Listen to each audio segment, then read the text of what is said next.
Okay, hi everyone. Sorry we are a couple of minutes late, but we'll go ahead and get started. We have a lot on the agenda tonight, so we'll do our best to keep things on time. I'll just note that Yvonne isn't able to make it for personal reasons, so this is our full board tonight. Um, okay, first things first, may I have a motion to approve the agenda? Motion. And a second? Okay, and I think we have some discussion on this point from staff. Yeah, Mr. Chair, the staff would love to propose moving the item for discussion, the overview on the city's homelessness strategy and SAMPS before the action item. We have several guest speakers from other departments, and we'd love to get them out of here earlier. Okay, so you're proposing that we move matters from the department after the consent agenda, but before action items. Is that right? Yes, sir. Okay. Um, Does anyone on the PRAB have any discussion or questions? Okay. All right. So we'll take a vote. All those in favor of approving the agenda as amended, please say aye. Aye. Okay. Hearing no dissents, or well, hearing everyone agreeing, we'll move forward with that amendment. Okay, that brings us to future board items and tours. Thank you, Mr. Chair. Folks, I'm Allie Rhodes. I serve as Director of Parks and Recreation for the City of Boulder. Members of the PRAB, as always, this item is to give you an overview of upcoming key items for yourselves or other boards, and also where you can offer items to be calendared with the chair and vice chair. Big milestones coming up for the 2027 budget. On September the 10th, City Council will have a study session focused entirely on the city manager's recommended 2027 budget. As a reminder, and we'll talk later, that budget will be released to the community and to City Council on Friday. You all will discuss it at your September meeting. We'll have several motions for you to consider that relate to your charter roles as members of the Parks and Recreation Advisory Board. You'll hear more about those. The other thing I just want to call out, that very same week, Friday, September 11th, is the Play Boulder Golf Tournament, and this serves as a key fundraiser that supports their operating abilities. Other keynotes on the 2027 budget: City Council will consider it for approval on first reading on Thursday, October the 1st, and for second reading on Thursday, October the 15th. That's it. Okay, thanks, Sally. Anyone on the PRAB have any questions about that? No? Okay. Okay, so we'll move on to the consent agenda. First thing is a motion to, oh, Public participation. I'm so sorry. I skipped right over public participation, which is, of course, the most important part. Okay. This portion of the meeting is for members of the public to communicate ideas or concerns to the PRAB regarding parks and recreation issues for which a public hearing is not scheduled later in the meeting. That includes the consent agenda. The public is encouraged to comment on the need for parks and recreation programs and facilities as they perceive them. All speakers are limited to 3 minutes. Depending on the nature of your matter, you may or may not receive a response from the board after you deliver comments. However, the board is always listening, and we appreciate the community feedback. And I'll just flag, we do have a public hearing on a matter this evening, right, Allie? You are, yes, there will be a public hearing included with your item for action, which is the Harbeck House lease. Okay, so if you're here to speak about that, we will call on you when we get to that portion of the agenda. And we do have 3 people signed up, and as always, we'll make sure that anyone who's here who did not sign up has the opportunity to speak. So with that said, Catherine, are you ready? Oh, I'm sorry. First, Clarissa has more rules. Rules first. All right. The city has engaged with community members to co-create a vision for productive, meaningful, and inclusive civic conversations. This vision supports physical and emotional safety for community members, staff, and board members, and upholds democracy for people of all ages, identities, lived experiences, and political perspectives. You can find more information on our website and in the Boulder Revised Code. The city will enforce the following rules, including participants are required to sign up to speak using the name they are commonly known by. Online participants must display their full name before speaking. Currently, only audio testimony is permitted online. No attendee shall disrupt, disturb, or impede the orderly conduct of any board meeting in a manner that obstructs the business of the meeting. All remarks and testimony shall be limited to matters related to city business. No blocking the aisles in violation of the fire code or that obstructs the vision or audio of other members in the audience. No signs or flags are permitted except for one per person that is 11 by 17 inches and held no higher than the person's face. And we ask that you not affix items to the podium, dais, walls, or other surfaces. No participant shall make threats or use other forms of intimidation against any person, obscenity, other epithets based on race, gender, or religion, and any speech or behavior that disrupts the meeting will not be tolerated. In-person participants are asked to refrain from expressing support or disagreement verbally or with sounds such as applause or snapping, with the exception of declarations. Traditionally, support is shown through American Sign Language applause or jazz hands. And if you are here to speak and haven't signed up in advance, we have a sign-up sheet right over there. Thank you. Okay, thanks, Clarissa. Catherine, you're up first. Oh. Okay. She's yielding her time. Okay. Please state your full name, and it looks like the microphone's off right now. Thank you. Hello, my name is Justin DiPietro. I'm a associate principal and landscape architect with Davis Partnership Architects out of Denver, Colorado. Good evening, Parks and Recreation Advisory Board members. You have an amazing opportunity with the Hogan Pancoast property. Boulder Botanic Gardens intends to engage Davis Partnership Architects to undertake a thoughtful master planning process to envision a botanic garden at the Hogan Pancoast property. The first phase would take approximately 4 to 6 weeks and would collect and review the information already available about the property, as well as potential new exploratory information. This would include indigenous and settlement history, environmental conditions, zoning, surveys, mapping, and the existing tennis court proposal. The objective here is to establish a shared factual foundation and identify the property's principal opportunities, constraints, and unanswered questions before design begins. Next, a 4 to 6 month master planning process would then translate the information into a conceptual vision for the property. The work would begin with an analysis examining the factors that would drive and influence design. This includes cultural history, environmental resources, drainage and floodplain conditions, vegetation and wildlife habitat, views, access, circulation, and garden programming. Stakeholder engagement would be central to the process. Boulder Botanic Gardens would seek meaningful participation from tribal representatives, city staff, yourselves included, and community members. We intend to create a tribal advisory council, something which we have done before on other projects, that is based on a foundation of sovereignty, self-determination, and reciprocal relationship building that empowers Indigenous leaders as equal collaborative partners to shape the creative vision.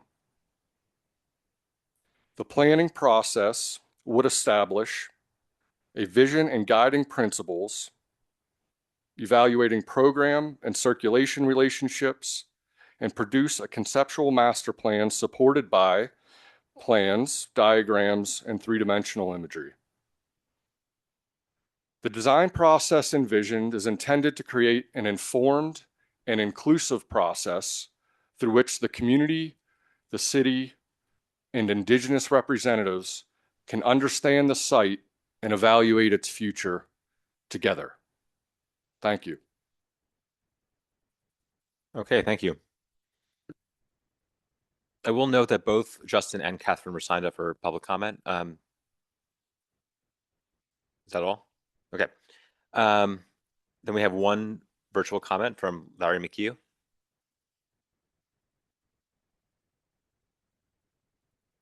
Hello, can you hear me? Yes, go ahead. Excellent. Good evening, PRAB. My name is Larry McHugh, and I've been involved with the Boulder Aquatic Masters open water swim program at the Boulder Reservoir since 2007. Last month, I spoke about small amounts of friction that can accumulate between the city and community organizations trying to expand recreational activities. Since then, reservoir staff have invited representatives from the various user groups to come together this fall, meet with one another, and discuss future opportunities. I don't know whether or not those two things are connected, but I want to recognize that outreach. It's exactly the kind of engagement I was talking about back in July. Tonight, I'd like to take that conversation just one step further. There's an old idea in public service that citizenship isn't only about asking what our government can provide for us. It's also about asking what we as citizens can contribute to our community. I think Boulder has organizations that are doing exactly that. In fact, recently, I received an email from Park and Rec asking band members to volunteer at another city event. It began by saying, the city of Boulder can always count on band. I appreciate that recognition, and they're right. Over the years, our members have volunteered well beyond our own swims because that's what community organizations do. But that sentence also got me thinking. If the city can count on the community organizations when it needs their help, how should those organizations be able to count on the city as partners? If I consider 2 mornings out at the reservoir, on one morning, I pay my admission, walk through the gate, swim, and go home. I'm a recreational facility user. On another morning, Boulder Aquatic Masters arrives. Before a swimmer enters the water, volunteers have organized registration, established the course, coordinated safety coverage, and prepared to watch over the swimmers. We provide the organizational experience, coaching, and community that makes that activity possible. Last year, that helped create more than 4,100 opportunities for people to safely experience open water swimming. Those 2 mornings happen to be at exactly the same facility, but they're fundamentally different. One consumes a recreational opportunity, the other helps create one. So I'd ask the board to consider, does the city adequately distinguish between recreational facility users and community organizations that actively create public recreational value? Fairness doesn't necessarily require treating those relationships identically. When residents organize themselves, volunteer their time, and bring expertise and safety resources and create. Okay, thank you, Larry. Okay, At this time, I'd like to ask if there's anyone in the room who did not sign up in advance, but who would like to address the board. Is there anyone online, Clarissa? Okay, great. So we will, before we move on, I'll just ask the members of the PRAB if anyone would like to address any of the comments we just heard. Michael? No. Channing? Benny? Okay, I guess I have to ask one. We heard apparently the public has retained a landscape architect to work on public property. How does that interact with city processes? Tonight was the first I learned about this, and I would trust that Catherine will continue to follow the direction that we provided about how to work with us on this property. Okay. Thank you. Does anyone else have any final questions? Michael? Sure. Is the Harbeck House an action item? That is an action item. Because on the agenda it says it's not. It's discussion tonight and action in September. I should have looked at that. When you asked me for clarification, Bernie, I should have looked at the agenda. It's a discussion this month, action next month. Thank you for clarifying. There is not a public hearing tonight. Thanks, Michael. Okay, so we can move on to the consent agenda. May I have a motion to consider last month's meeting minutes for approval? And second? Okay. Is there any discussion on the minutes? No? Okay. So while the motion is open, let's look at the rest of the consent agenda. There's a lot on here. Dana, do you have any questions? Yeah, we'll do one question at a time. That'll be a theme for this evening. In fact, we'll do one question and we'll go back around as many times as we need. Thanks. I think the one thing that struck me, and I wanted some clarification from Ally and the team on. I had asked for a BCAC update, which thank you. I see that you did include a little bit on that. When I met with a member of BCAC, I understood actually that the project is more than just aquatics, or it's gotten to be more than just aquatics, including court capacity for tennis and such. And actually was surprised to not see something in addition to what was included in the update related to the multi-sport emphasis, not just aquatics, at that potential site or facility or whatever we would call it.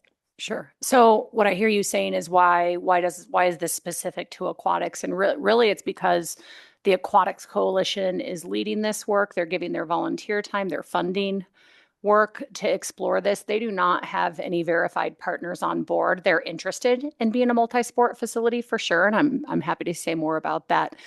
They are looking for partners that could help address other needs in the community, but there aren't any at this time. I think it would be phenomenal if we had a magical answer that I shouldn't say magical like that. I think there's a real opportunity here to address unmet needs in the community for swimming, for tennis, for pickleball.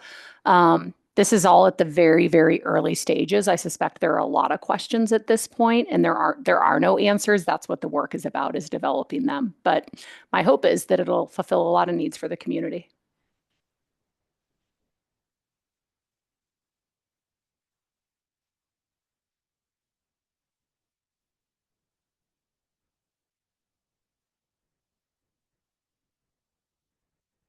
I guess I was interested to that, the Community Aquatics Coalition was included in the consent agenda. I was wondering if maybe you could even just provide a little bit of a background of some of the work that they've done since 2023 in partnership with the city, and maybe just a little bit about, are there other organizations similar to this? And how do they best work with the city?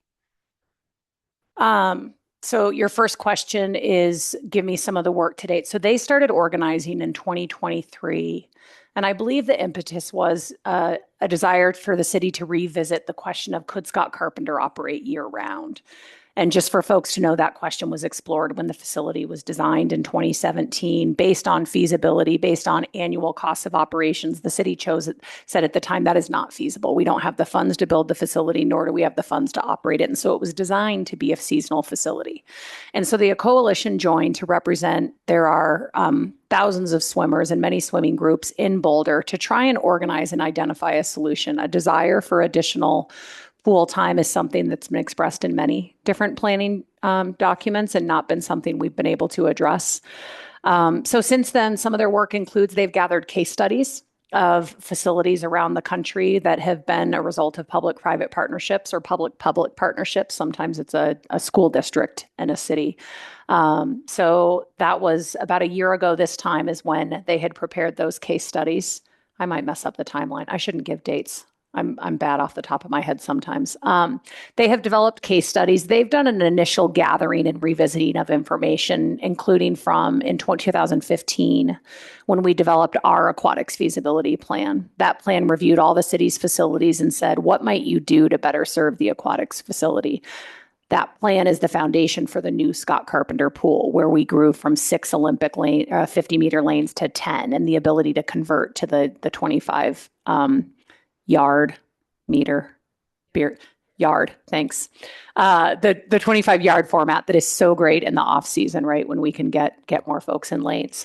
So at this stage, there's preliminary feasibility, and they're looking to get more rigor and data to that information and to identify partners. Did I hit all the parts of your question? What was the last part? I think that's great. Yeah, just how do they best work with the city? Yeah. What are the touch points? Like, what does that look like? Yeah, I mean, at this point, we have no funding to contribute to this effort. We've made it very clear our focus is on the city's existing facilities. As you're aware, they are underfunded and we need to take care of the recreation centers. We have been consultative partners. We meet with them on a regular basis. We provide expertise on documents they deliver. We share information that's been gathered and shared publicly. Moving forward, our role would be to review deliverables. And then if there's a point where there's identified a potential feasible facility, then we would really need to dig in and say, okay, if this is going to involve public land, what is the public process and what does it look like? Because that's a significant public asset. And we're not there.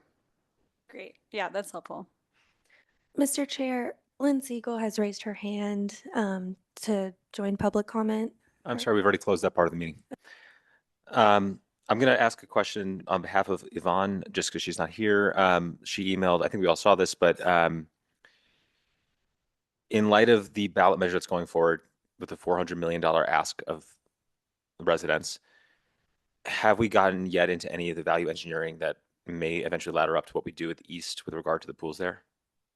I did not get that question, but I'm happy to answer it for Yvonne and the board at the September meeting. So where we are at with East is, first of all, I just want folks to see that we had a failure of an RTU over the weekend that resulted in flooding over the childcare and the age well.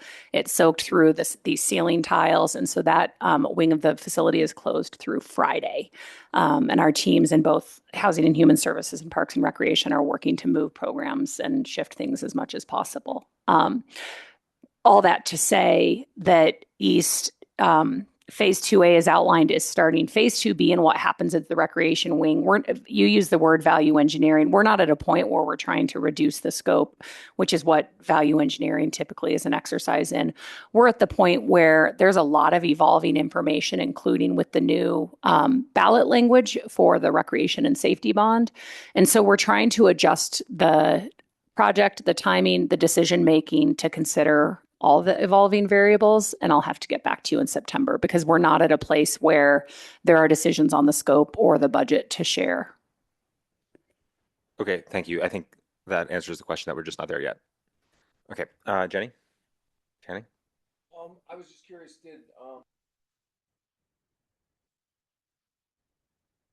It did. The North Boulder Recreation Center is open. The pool will remain closed while we do. You saw the list of work being completed in the pool. It's extensive, but the facility is open. Thank you.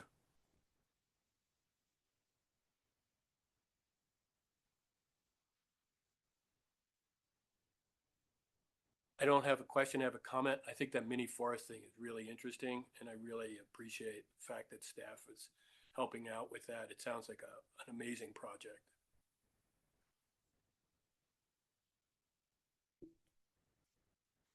Thank you, Michael. That leads into my next question is, given that this is BVSD property, I would think High Peaks, BCSIS elementary schools, and the area next to it isn't really park property. It would seem to me to be school district property. So why would Parks and Rec fund a project on an area given the limited resources that there are?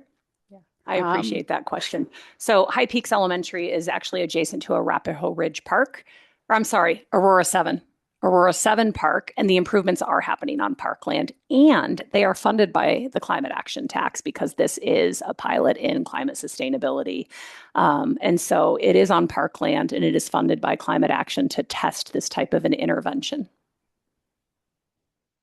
And so it sounds like we could have been more clear about that. I appreciate that feedback. Is the school district not contributing at all on that then? Then at least to me, it seems like it would be shared responsibility if some of that is actually being caused by drainage from that property, school property. I think I'd want to get back to you on parking exactly the lot. source of the drainage and the issue. I'm not sure. I believe it's drainage from the park into the parking lot. And so we're actually remediating an issue. Mr. Davidson, our senior planning manager, has come up here with the facts. And I'm actually going to mention that Lauren Friels from Climate Initiatives is, excuse me, my voice is rough tonight, is online to answer that question. Lauren, if you'd like to take the answer.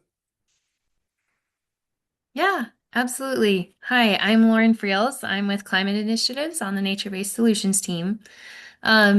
This portion of the park takes drainage from parts of the park as well as the school's parking lot.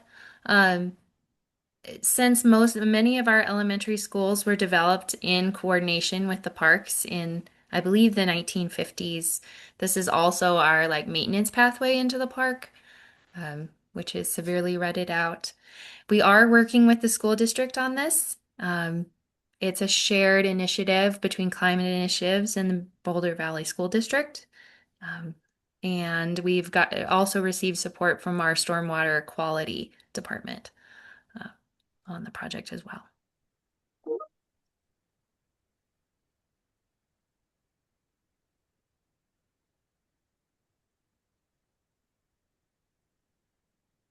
Okay, the motion. Mini Forest also is a nice name. Can we all please Yeah. speak into the mic? I'm getting some feedback that it's difficult to hear. Thank you. Okay, I apologize for that. Okay, so hearing no further questions on the consent agenda, we have an open motion and we can take a vote at this time. And this is on the consent agenda and last month's minutes. All in favor, please say aye. Aye. Any opposed? Okay, then the consent agenda is approved, and we will move on, which we're moving on to, as the agenda was amended, we're moving on to briefing on safe and managed public spaces. Thank you so much, members of the board. This item, I'm going to welcome some of our colleagues from other departments up and get us organized. I'll be sharing my screen for this one. This is one of our best example of multi-departmental work. We hear from the community about a desire, and actually you just had another one, Lauren. Thank you so much for being here to share your expertise on this project with the board. The city's homelessness strategy is what you're going to hear about first. And my colleague Kurt had to step out, looks like. All right. I just wanted to mention, you might see him in the audience again. Kurt Fernhaber is the Director of Housing and Human Services. One of the best parts of being a director in the city of Boulder is getting to work with some of the most smart and talented people in the country who are doing the work in their respective fields. And that is certainly true of Kurt Fernhaber. And one of the best things about Kurt is that he hires really great people. And so presenting on the city's homelessness strategy is Megan Newton. And I am going to share my screen and, as always, ask for your grace because I use Zoom once a month. So I'll get that organized, Megan, and be right here you can just tell me when to advance. I'll introduce you if you want to. Oh, there he is, folks. My colleague, Kurt Fernhaber. Sorry about that. That's okay. I introduced you. You missed all the nice things I said about you. I'm glad it's recorded. Good evening, Prab. I'm Kurt Fernhaber, and I support the Department of Housing and Human Services. And we originally had a strategy to address homelessness in 2017. That was updated last year. And I think part of the role that we have, and I've seen within the city, is more and more coordination between departments and between the organizations that support the work of homelessness. And we also understand that our work also overlaps with our parks. And I'm glad that we were invited to give an update to this. And Megan will start us off with the work related to the strategy that was adopted last year. And I think you'll see an overlap with how that interfaces with our parks. But both Megan and I will be here to answer questions that you'll have, particularly around the homeless strategy. And we work closely with Joanna on the work of SAMHSA as well. So thank you. Thank you, Kurt. So before we get started, I am just going to overview. This is part of, if you'll remember your training with the city attorney, the PRAB can request information from the department or on other parks and recreation matters at any time. And board members have requested an overview how the city responds to the symptoms of homelessness in urban parks. This item was calendared through the agenda committee. We've done this about once a year since we began the Safe and Managed Public Spaces program. And so I want to remind folks that we are here, we can answer questions, but neither staff or city council are asking for the PRAB's input in this time on the city's homelessness strategy or the SAMPS program. And so we're here to share information, we're here to take questions, and we're going to start with the homelessness strategy. And then you're going to hear from Joanna Bloom, who is the deputy director in our utilities department. And so I will hand it to Megan. Thank you. Good evening. I'm going to start with a couple background slides to just kind of set the stage. Just to give you, the understanding of homelessness in Boulder, I guess. There's no single pathway into homelessness. Oftentimes, folks have multiple of these issues, or sometimes they have just one. But oftentimes, homelessness is caused by housing loss, financial hardship, family conflict, as well as behavioral and medical health needs. And then in Boulder and the metro area, the difficult housing, the unaffordable housing kind of compounds those things. One thing I will call out that is not necessarily unique to Boulder, but is relatively unique, is that on average, 60% of the folks that we screen through our coordinated entry, and coordinated entry is just a screener tool that we use before folks go into shelter that kind of helps us gather some information. But 60% of the folks that get screened with that tool report that their current episode of homelessness began in another community. So I only point that out because sometimes we're asked as a local community to solve a bigger issue. And so it's very important. And you'll see in the strategy that at least pieces of it are regional coordination, right? And so coordination with not just Boulder County, but also with the whole Denver metro area with the services that we're looking to provide. Next slide. This just gives you some housing trends. On the right, there's the unsheltered point in time count. So twice a year in January, which is required by HUD, and July is just a local count. A group of probably 20, 25 staff and volunteers go out. We break the community into 7 zones and go out and survey folks. We provide gift cards and socks and food and all that for people who are willing to participate with us. But this gives you the results for the last 6 point in time counts over the last 3 years. And while point in time counts have a lot of flaws to them, because you'll never count, that it always depends on weather that night, or you'll never find certain folks. We use it as a trend analysis. We do it the same way every year just to try to see if we can see some trends. And we've seen some positive trends in the last 2. So we just did one last month, and then the one in January have seen significant decreases on the unsheltered side. I will also say at the same time, it kind of helps with that point. This shelter has seen 79% reduction in turnaways between 2025 and so far in 2026. So we are just seeing less people in the system. The table on the left is the blue bars are the folks who go through coordinated entry, and the yellow bars are the folks who we report housed. So someone in the community has helped them exit into housing. You'll also see a significant reduction in 2026, not only of the folks that we've screened so far between January and June. I looked it up today, and it is a 22% decrease in the number between January and July that we have of the folks who we screened coming in, as well as the 35% increase in the housing that the folks who have exited. So overall, good trends that we note as some of our metrics that we're following. Next slide.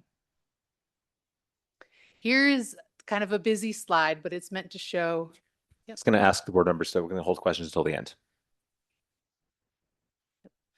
It's kind of a busy slide, but it's meant to show all the services that are out there. It goes between basic needs, outreach, shelter, housing, and then some of our housing retention. So that's several different services provided by multiple partners in the community. The city does not provide direct services. Our role in this is to fund them, to create these partnerships, to coordinate the services, and then give the system some direction. And I think with the new strategy, part of the work is we have all this stuff in the community. Is it working? So we looking at the outcomes, looking at the metrics, and looking at if folks enter the system wherever, be it an outreach event or at the shelter, are they exiting? Are they getting services? Next slide. So here's the homeless strategy. I'm not going to read all this out, but we've kind of broken it into 4 pieces to organize the work. The first one is strategic investments. So that's around developing regional affordable housing. So the city of Boulder is doing great work. We continue to do that work. We continue to look for ways to increase the affordable housing, as well as what's called permanent supportive housing, which is directly for folks exiting homelessness.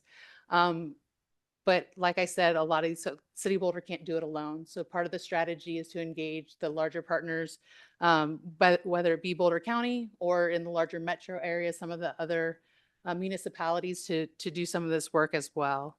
One of the other things around strategic investments was behavioral health services. So those things, although not directly related to the homelessness, definitely have an overlap. And so increasing those services to folks in general, but that would also include folks experiencing homelessness. The data, historically, our data has lived in different systems, and so it's been hard for us to evaluate. So part of the strategy is to work to get all of our data into one system so we can really follow folks from entry into the system to exit and see what things are more impactful than others. And then the fourth part on that is just private investment. The strategy pointed out that there are certain interventions that don't need to be done by the government. And so those conversations are also ongoing. Pieces 2 and 3 kind of overlap. Those are the actual systems issues. Eliminate long-term homelessness and then camping alternatives. And so some of the things that live in those categories are housing stability pathways, so how folks exit homelessness. Complex care and high utilizers. We have some folks who have been in the system for a very long time and are very impactful on the community. And so there's been some extra effort and pointed out in the strategy that we should focus on those, that we should get in rooms with all the partners and coordinate care. And so we've been doing that. We also, the shelter, the overnight shelter, as well as the day services center, is a piece of that. Folks shortening the time that folks engage in those systems and having a clear system that people enter, they have this conversation, and there really there's very intentional conversations on what people's next steps are. The other one is rapid rehousing, flexible resolution, and diversion are all just housing exits. So just to give a very quick overview, some of the flexible solutions are people who are new to homelessness or new to the community and might need a light touch. And so we might provide some rental assistance for a couple months, or we might provide, if they have connections in other communities, a bus ticket to get to those communities. But it also includes rapid rehousing, which is a temporary housing program, and then permanent supportive housing, which is, as it says, permanent. And then the fourth piece is the encampment enforcement that Joanna will speak much more about, but that's about the engagement and distribution, the public space management, and then the closure activities. So these aren't 4 separate strategies, but they work together while addressing the community impacts. And the next slide shows what it actually looks like. So these are the different services that I kind of called out earlier, but prevention and outreach, flexible resolution, sheltering, day services, housing, the peer supports and the clinical retention team we support some funding for case management, clinical services, and peer supports for folks who are recently moved into housing, and then the enforcement. And then the other things at the bottom kind of tie it all together. So the providers who do this work meet multiple times a week in different places. So sometimes we're talking about policy, sometimes we're talking about the way the system works, and sometimes we're talking about individuals and how to best coordinate care for that single individual if multiple organizations are working with them. So it's just really important to have that coordination within the community. And it is unique in Boulder. I say this often, but I'll say it again. Most places either are very large communities, and so that kind of work is very hard. People don't know people by name, or they're very small communities and just don't have the resources at all. Boulder has that nice mix of small enough that people know people by name. You say a name and they're like, oh yes, okay, yeah, I saw them yesterday. And we have some of the resources to address. So it's a really, from that perspective, a very good system. Next slide, please. So here's how the city is supporting the strategy, kind of broken into the 4 different categories. So the city provides funding for case management. Building Home is what I spoke about, that has clinical services as well as peer support services. And we also locally fund some housing vouchers, meaning folks who have been in the community for a very long time and haven't been able to exit homelessness. The city supports between 35 and 40 vouchers to help people exit homelessness. Eliminate long-term homelessness. The city supports the day services center, the overnight shelter. We pay for some navigation services, and navigation is simply case management to help people navigate through the through the system. And then respite, which is at the shelter currently where folks can stay 24 hours a day. We have somebody from Clinica that comes in and helps with their medical care. And so that's been a relatively new program. The third is the camping alternatives, which is, I kind of spoke of flexible resolution, diversion, and reunification. So some of those things when people are new to homelessness, the goal is to not let them stay in homelessness. It gets much, much harder for folks to exit once they've been homeless for quite some time. So the goal is to have the conversations early and often to see how we can best support them out of their homeless episode. And then the fourth is the safe and managed public spaces with the HOT team, which is the homeless outreach team with PD, the park rangers, and then the encampment management. Next slide, please. And then the final slide for me is how we measure success. So part of this is a really intentional way to look at metrics to see what's working and what's not working. So these are some of the things that we'll be looking at. I think Kurt said it, but the strategy was done in August of last year, and we started implementing it in January of this year. So this will be the first, at the end of the year, we'll have our first full year of metrics, but these are some of the things we'll be looking at. The exits, the average days of homelessness, outcomes for folks who are in our permanent supportive housing or rapid rehousing program. With the expansion of the health services, are people getting referred? Are they going to follow-up care? How is the utilization of those services? And then improving movement through the system is the length of stay in the shelter, the diversion, helping folks. They come in and they don't just stay, but they come in and folks are talking to them and helping them determine an exit strategy. And then the high utilizer reduction is the focus on the high impact individuals, which I think I kind of already mentioned, but we meet every other week with a lot of partners, even larger than the homelessness system, some of the healthcare system, as well as the DA and the jail, and folks working in those systems also attend this meeting. And it really is a by name conversation. Folks who have been cycling in the system may have been in Boulder for multiple years and kind of bouncing in and out of homelessness, where it's a really intentional conversation on how we can support them permanently exit homelessness. And then some of the strengths, the system performance around HMIS is the data system and everybody being in one data system, having this evaluation and reporting. So every year looking at the outcomes and looking at the metrics and reevaluating what do we want to do the next year. And then the community outcomes, which are some of the things that I spoke about first, which is the point in time count, the chronic homelessness reduction, inflow and outflow, so people coming into the system as well as people exiting the system, and then total housing exits. Those are all metrics we'll be looking at to see if the strategy is working, and then we'll shift if we see things that need to be done differently.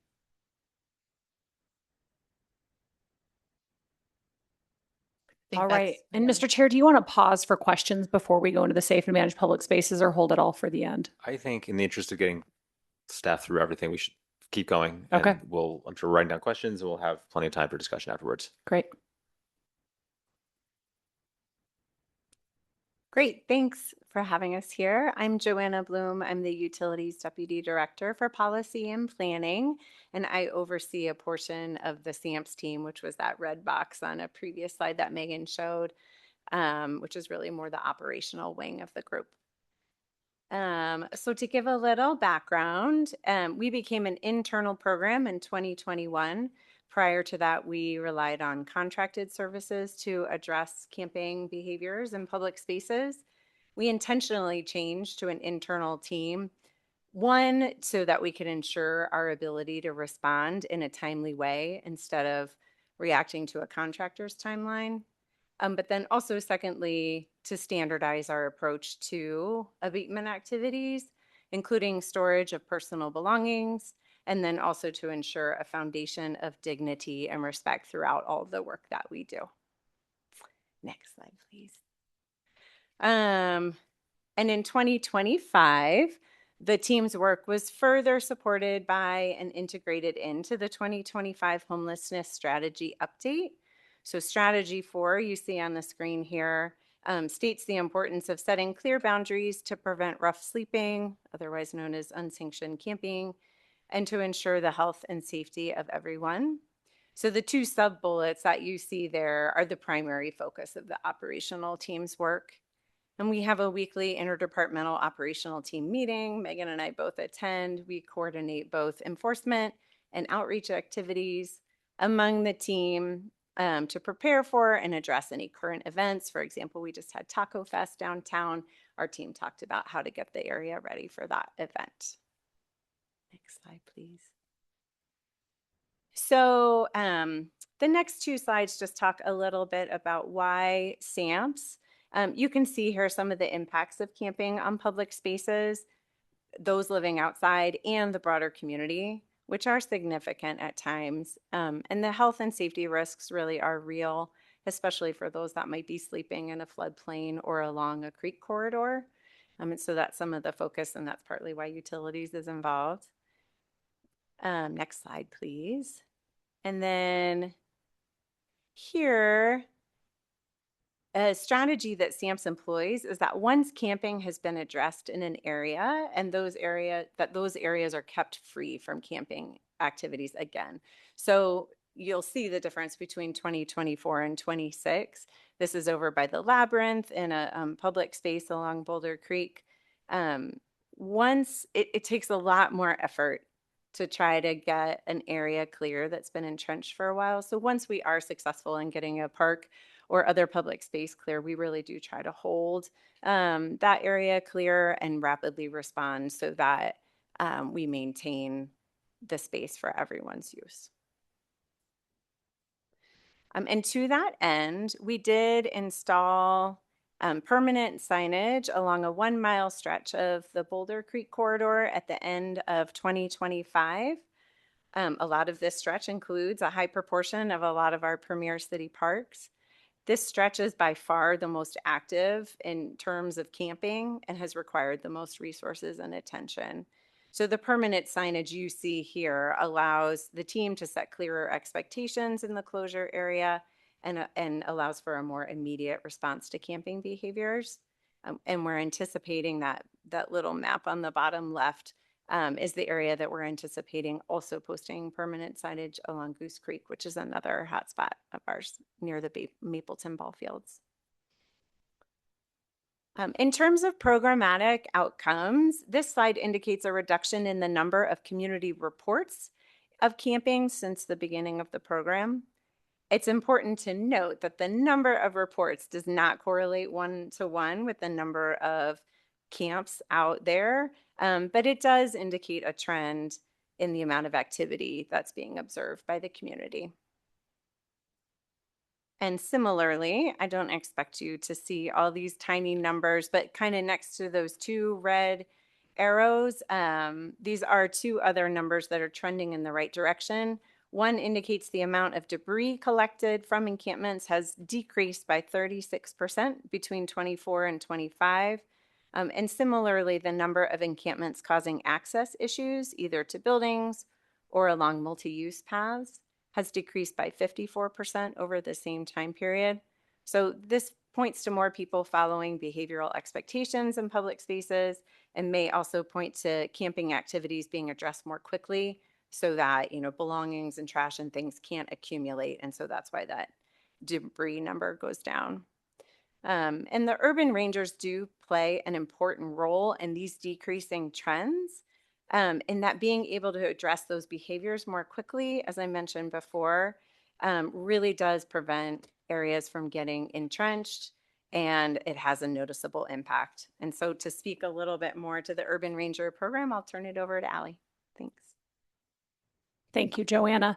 So for folks newer to this, know that across the city of Boulder, there have been rangers for a very, very long time. There have not been park rangers since 2012 for a variety of reasons.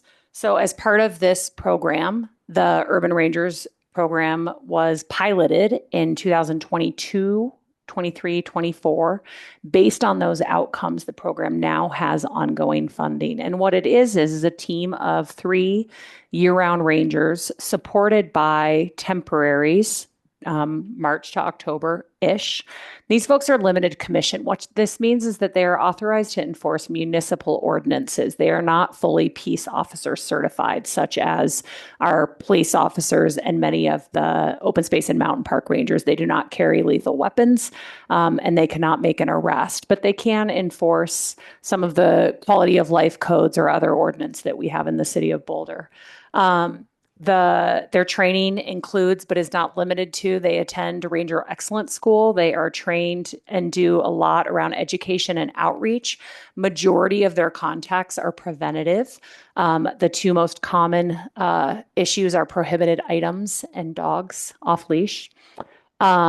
And they work very, very, very closely with our police department, with our open space department, and of course, they're part of the Safe and Managed Public Spaces program.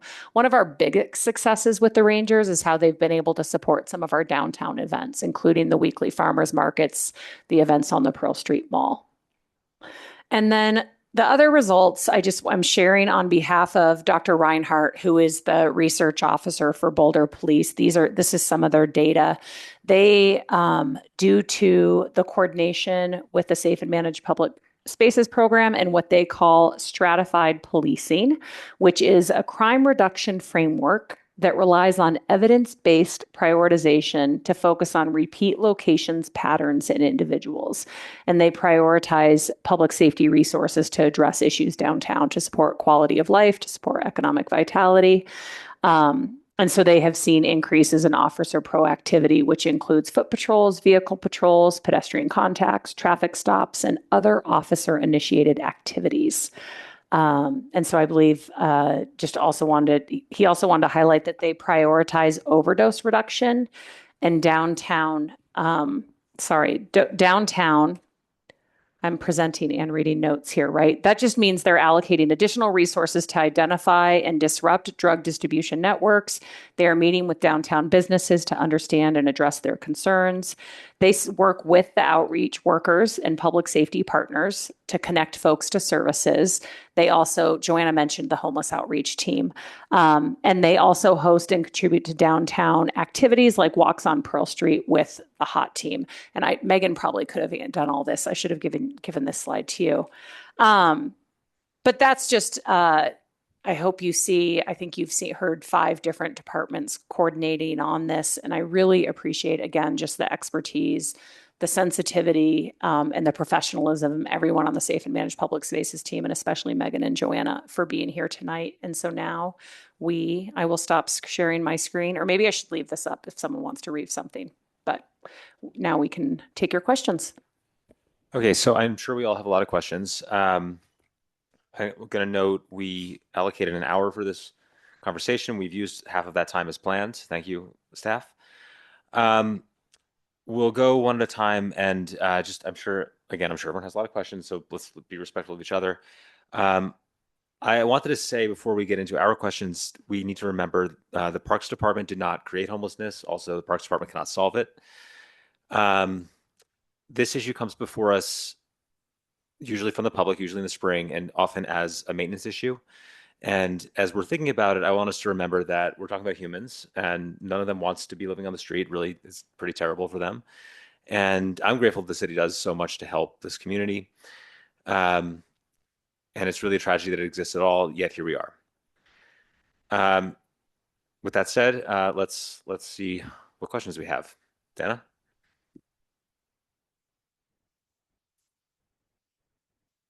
So my first question, thank you for being here, is you mentioned an overall decrease, I think you said 22%, in the point in time numbers that were measured. What would you say is the primary contribution to that decrease? Is there a particular initiative out of the 4 categories of your strategy that you think has contributed more or less to that current decrease in homelessness? Sure. Good question. I would love for the strategy to be the reason for that decrease. I would imagine it's been a little like we started the strategy in January and we saw a decrease in January. I do back to the population that finds themselves living unsheltered and in the shelter here. We were heavily impacted by what other communities do. And in the last couple of years, Denver has done a lot. They've opened multiple new hotels and navigation centers along with Aurora and the Tri-Cities. So I would imagine folks having other places to go. They have not ventured up here, would be my guess, but I don't know.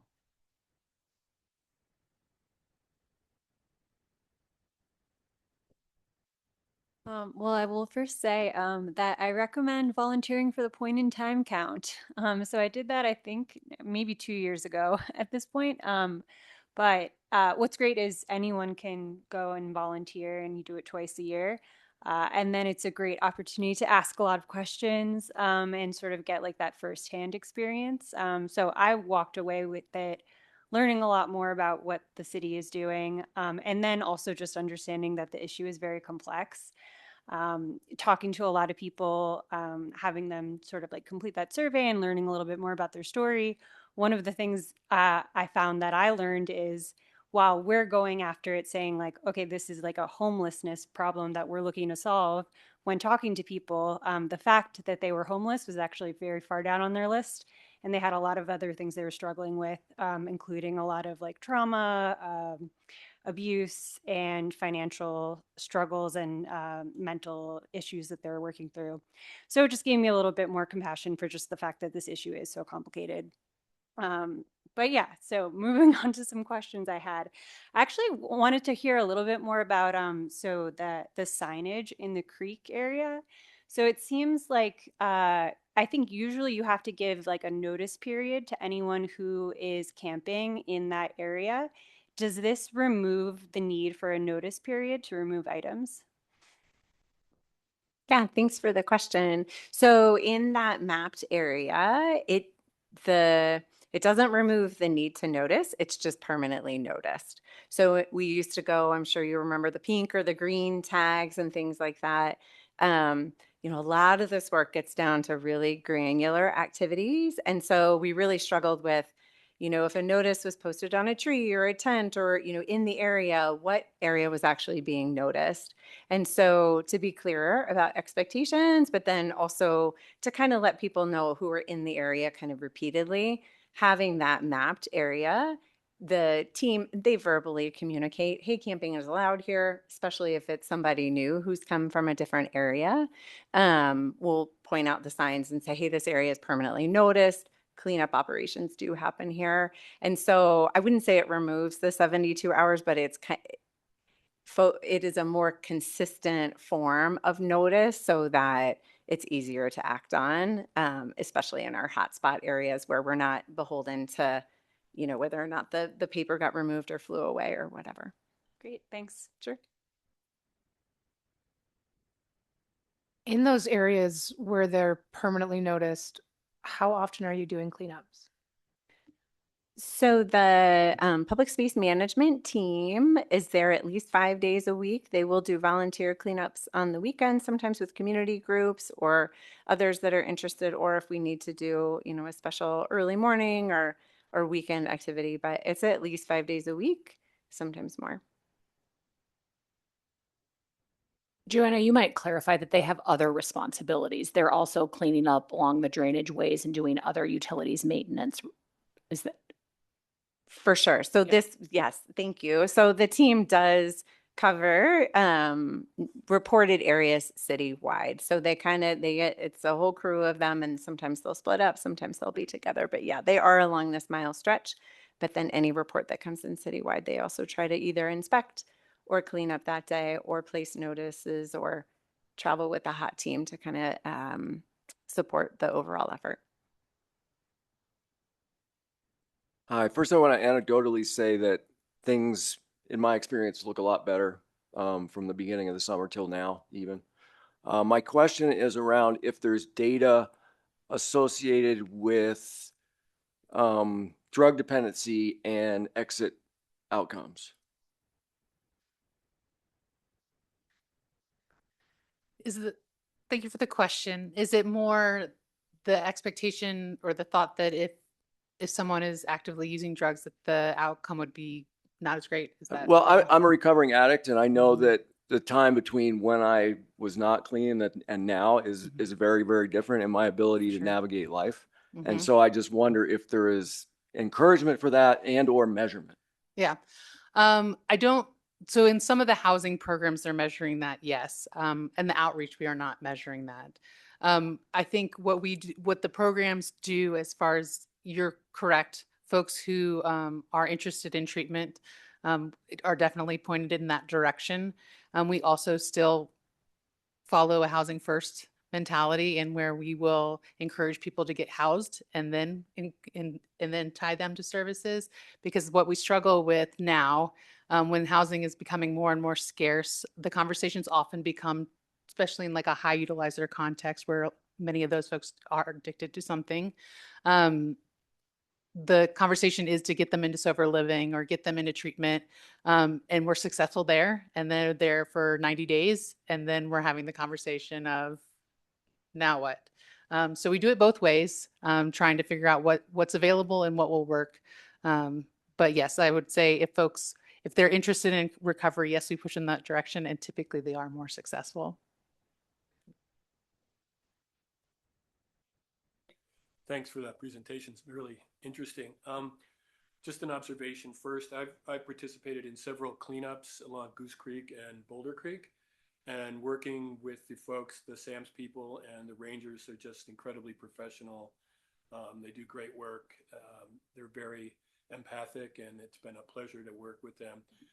It makes the people who are volunteering feel comfortable, and it's just a great way to work with you folks. So thank you for that.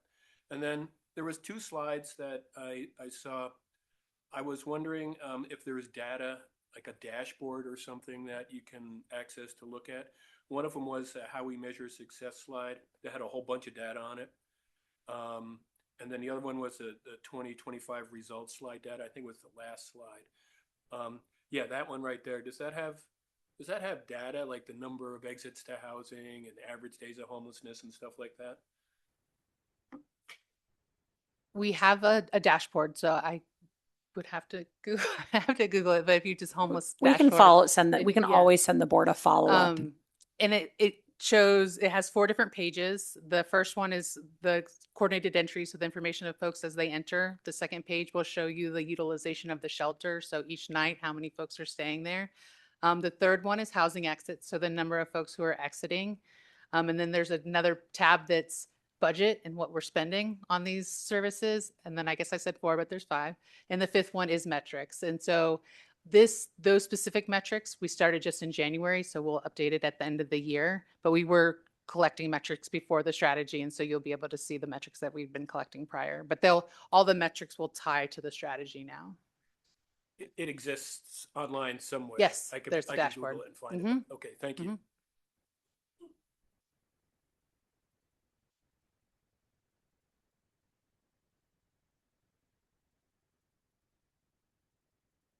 I don't know if this was part of your statistics, and we talked a little bit about the point in time count, and the 60% was mentioned in terms of homeless that come from outside the community. Has there been a noted decrease in that percentage? Because I think that's a pretty important percentage as we think about investing in those members of our community that are facing this situation versus those that find Boulder an attractive place to plant themselves. I'd be interested in that, what that trend has been. Sure, thank you for the question. No, the number has decreased, but the percent still remains around 60% for the last 3 years. Another interesting note for Boulder is for the last couple of years, the amount, it's around 30% are from out of state. So it's not even coming just from folks coming into the city or into the system necessarily just from Denver, but we see, I'm the one who updates the dashboard, so I see all of that. And so coming from all over Florida, Texas, California, Boulder's a great place to B. Are we thinking about doing anything differently, or are there any initiatives sort of tied to Sundance or to like the Boulder Creek Park refresh and some of the work that we're doing for the park system there? Yeah, thanks for the question.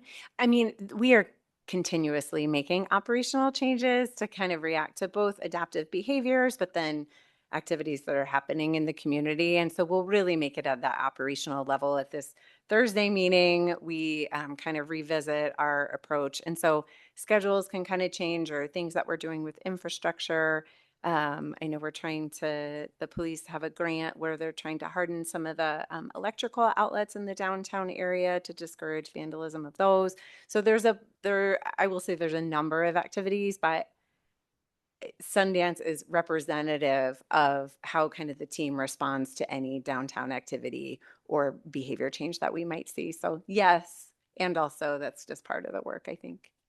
But I'd love to add in, you asked about with Boulder Creek Park. So when we've talked to you about the park, we've talked about the park management plan and the 4 quadrants of what make a great space on a regular basis, from design to operations to enforcement, which you've heard a lot about tonight, and also activation. As we continue to refine design for that park, we're also refining the park management plan. One of the trends you all have heard, we've shared multiple times, there are folks, the number one theme we heard in community engagement is that folks are not feeling safe in our downtown parks. And we really want to address that. You're seeing these numbers. We are seeing that camping is on the decline in the park, and there's a perception. And we know that with increased activation and more positive activities, and even with just some work on stigma, we want folks to feel safer in the park. And so we are working on that on a regular basis. We would love to increase activation. We don't have funding for additional park activation. We're looking how we can do it with partners. We are looking for additional funding for maintenance. That was part of the plan of development for the Downtown Development Authority.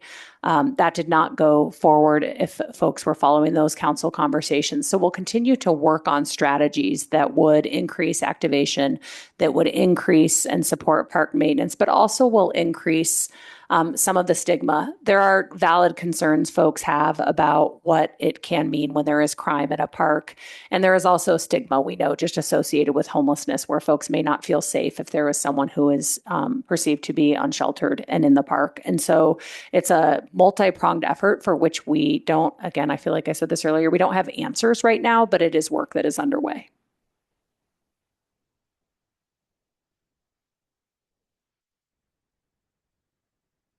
I just was wondering about the change in policy at All Roads with their new diversionary policies. Has that impacted anything happening outside of the shelter?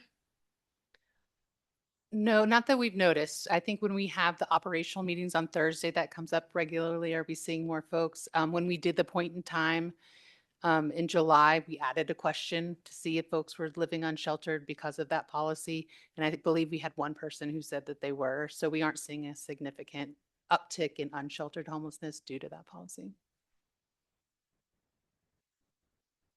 I'm not sure exactly what my question is, but it pertains to what Allie was just saying about people's perceptions of the parks being safe. And I just want to comment that it's not necessarily directly related to homelessness. It may be a group of people and you have no idea, but there's loud music playing, there's dogs running wild, there's possibly drug use. And is there a policy? You mentioned stigma. I don't want to stigmatize people getting together and have a good time at parks, but I think there's a clear boundary between what people would look at and perceive as safe and friendly and some of the other activity that's going on. Yeah, I went to this slide, Joanna, because I'm glad you included it. Some of it is around behavioral expectations. So there are things that are legal and there are things that are not. And what all of our teammates want to do is enforce behavior that is not. It is not legal to do drugs in parks. It is not legal to have dogs off leash. It is not illegal to be homeless in a park. Right. And so what our team really works on is enforcing and establishing behaviors for everyone. And one of the conversations, so we started this conversation with the 2022 BPR plan. When we were developing our department strategic plan, we actually talked to members of the unhoused community. And we found they have the same values for public spaces that we do. Many of the folks we talk to, both at the shelter and in the parks, come to Boulder because they value our public spaces. They value the mountains. And so one of the conversations we'd love to have is around behaviors and what behaviors are illegal, what behaviors make people feel unsafe. And it's part of this coexistence model that we've shared about before. So that would maybe be part of 27 engagement in the park and with the community, just continuing this conversation about behaviors. And again, it's just to maybe the final note would be that it's not about people, it's about the behaviors. Thanks.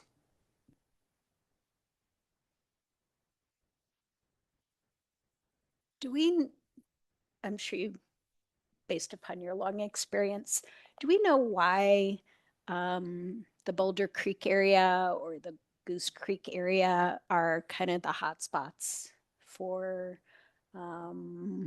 these individuals to set up or hang out, I guess. I won't even. And is the city working to, because I think, and this is only my perception, I don't know, I'm not like a long-term forever Boulder resident. Is the city, if it's related to services that are being offered to these individuals, is the city changing where those services are happening other than the ones that have gone to all roads? Because I know there are a bunch of services being provided there, but there are other independent organizations in the community that look to support this population. And I'm wondering what the city is doing in terms of shifting some of those things to make these not maybe hotspot areas. I'll start and Megan can correct me and color commentate. One of the items in the 2025 homelessness strategy is to align what I would think people call service organizations or food distribution, resource distribution with the city's overall strategy of having those handouts in a place where they can also connect to services. And Megan can speak much more to like what qualifies as a service, not that they're not all beneficial, but really making sure that it's supporting the holistic well-being of everybody involved and also the space. So through my operational lens, for sure, I do think that distributions and parks have potentially unintended impacts on the public spaces. And so figuring out, it is on our list to figure out how we can work more in harmony with some of the groups or address the location of some of the services that people are providing so that we can minimize the impact to public spaces, but then also support people wanting to help their neighbors in their community. So it is complicated. Is that the only reason people are downtown? I don't think so. I think creeks they draw all of us. I think having the water and having the vegetation, that tends to be a draw. And I think just depending upon what other buildings or maybe standard resources are in an area, it does kind of tend to pool. But all of this is anecdotally from my operational experience, and Megan has much more experience with homeless. No, I think you're completely accurate. I think downtowns draw folks for the same reason. That's where the center of activity is, and they want to be in where activity is happening. But I think you said it perfectly. That's the same thing I would say.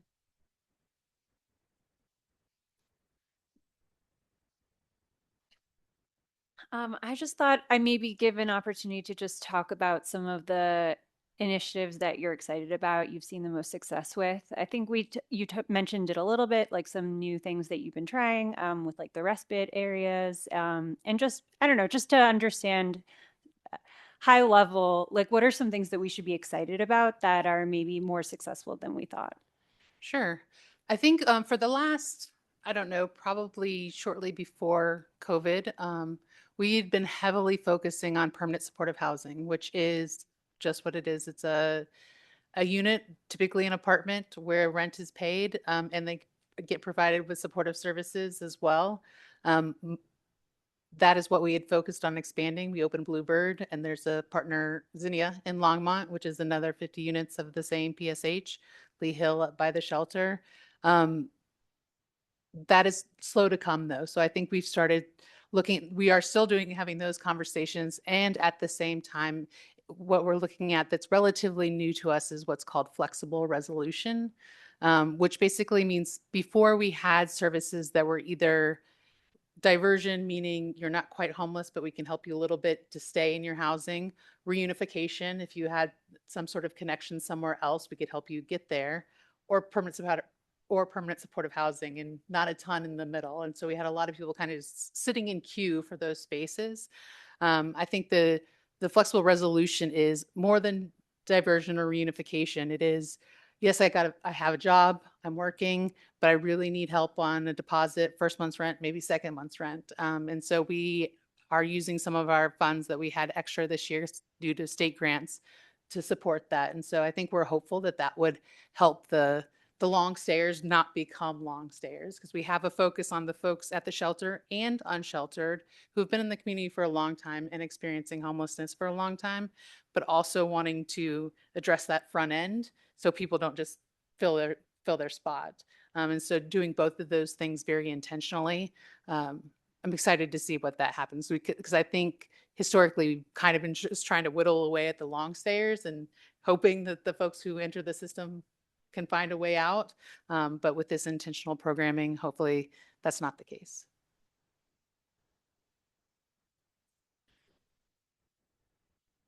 So back to Deanna's question a little bit, not perception, not anecdotally. I've participated in the food handouts on Tuesdays down in the park, and I've seen some of the things that have been handed out outside of maybe that particular group that I participated with.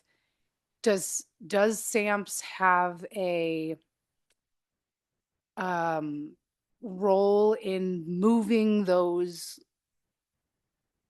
services to the shelter? Do you know, like, part of safe and managed spaces, I could see how there was a potential conflict of interest between people who are trying to help our homeless population or unhoused population, but doing it in a way that's then creating unsafe space for the rest of the community. So how does SAMPS work with, or are you working with the police department, or do you work with a building department to provide permits or not provide permits? I mean, how do we manage that?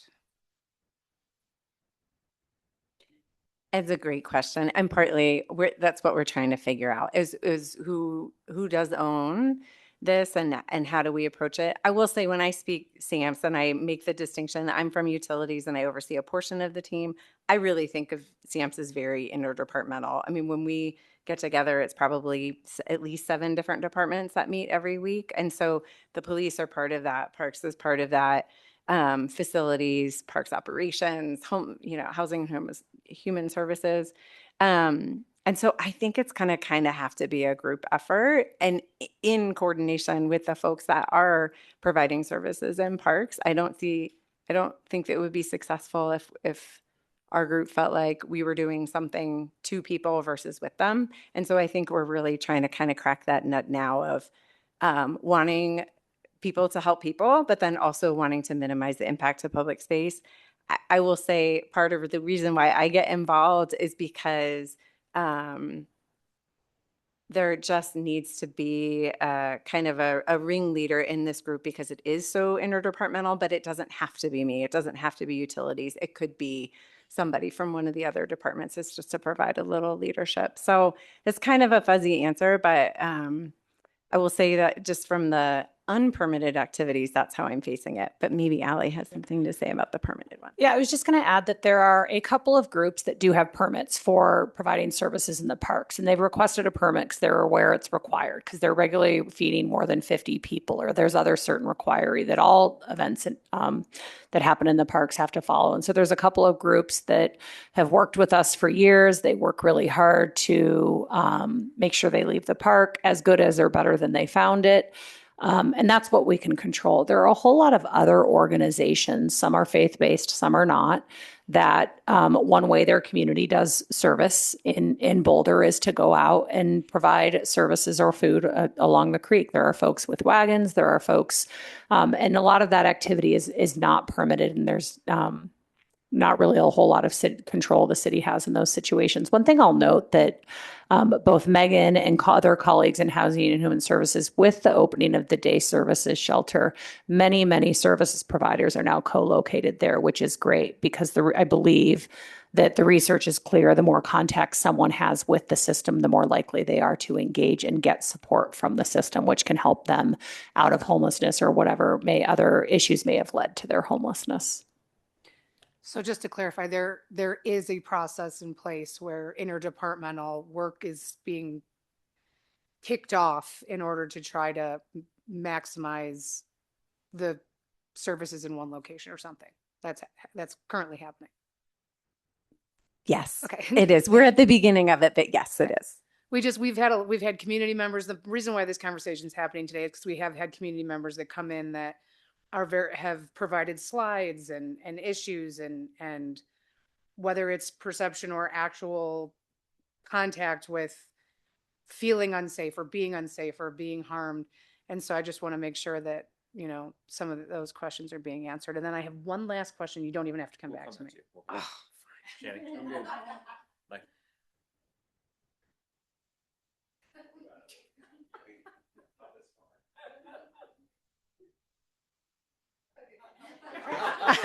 I knew it.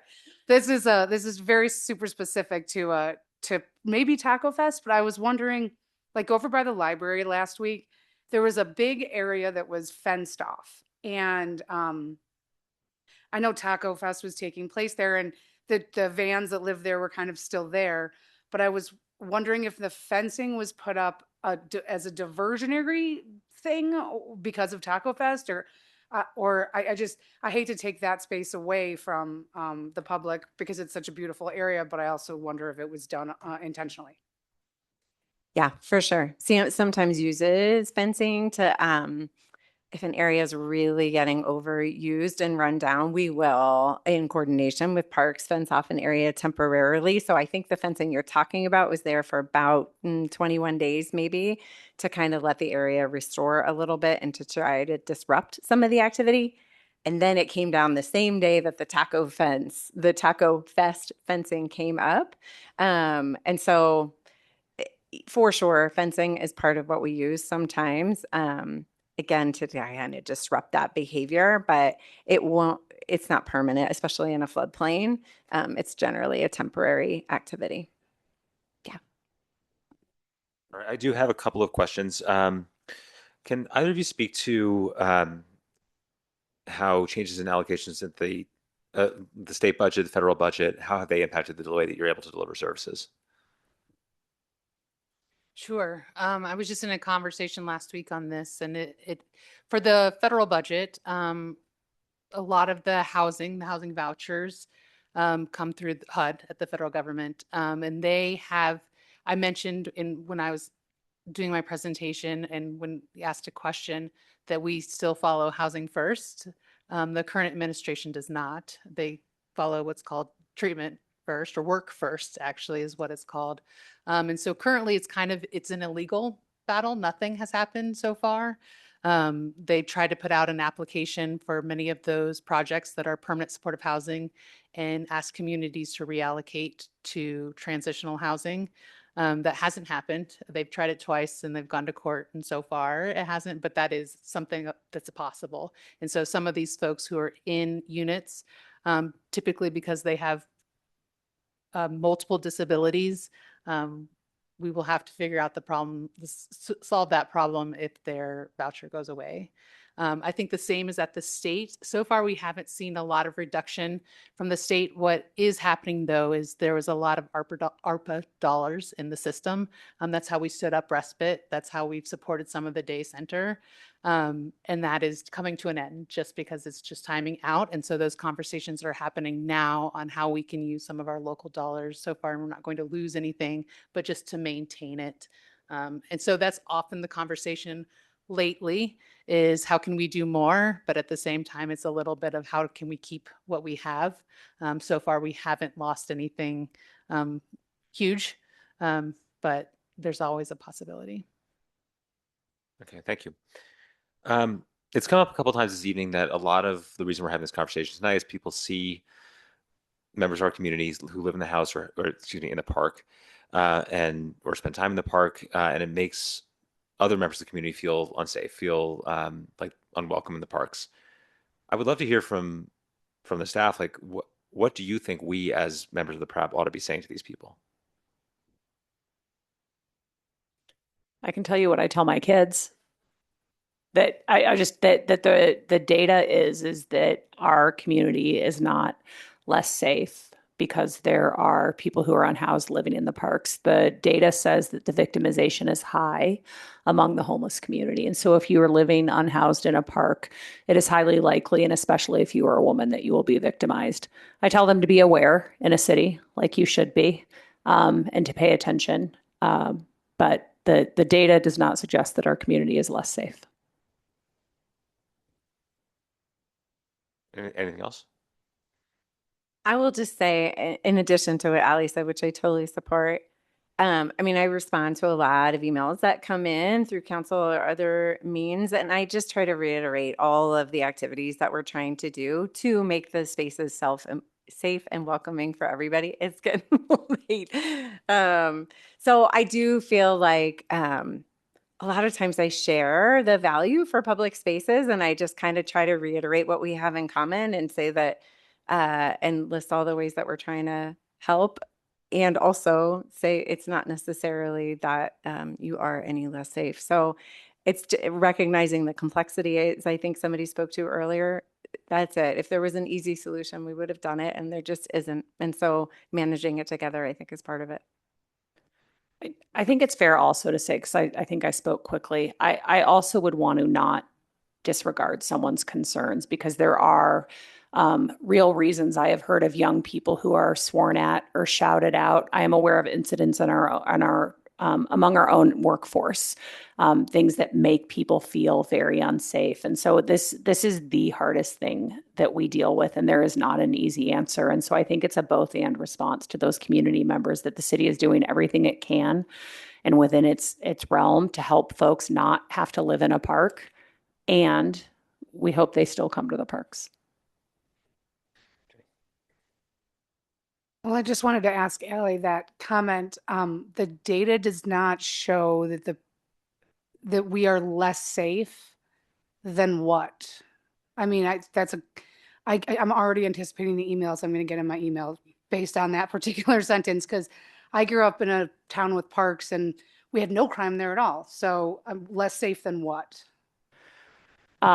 That's a good question. That you are less safe downtown than, and I am talking about physical safety and my personal safety and what I tell my teenagers who go to Boulder High and who walk through our downtown parks all of the time, right? And I'm not speaking to any other crime around, property damage or vandalism, because I am aware that that is likely higher in the downtown area. But when it comes to, is my child any less safe in downtown Boulder than they are in other parts of Boulder, I do not believe that is true. Okay.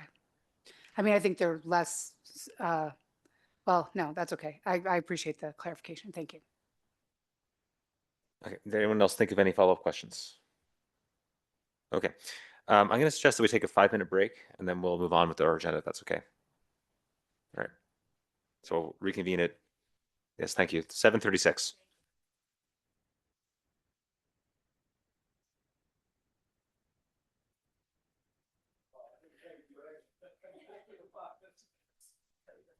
Thanks everyone for allowing us a break.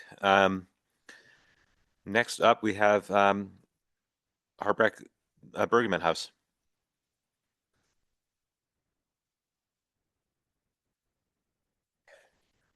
Folks, I'll just introduce our senior planner, city senior planner, Tina Dalta. Tina has been on our team for a while, and it's great that she's presenting this item because she was really part of the transformation with the Harbeck Bergheim House when the Museum of Boulder vacated it when they moved to their current location on Broadway. So with that, I'll hand it over to Tina.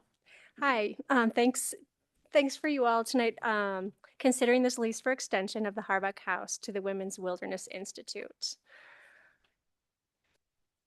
So to keep the presentation brief, here's the most recent and pertinent history of the Harbeck Bergheim House. For a full history, please review the 2023 Historic Places Plan.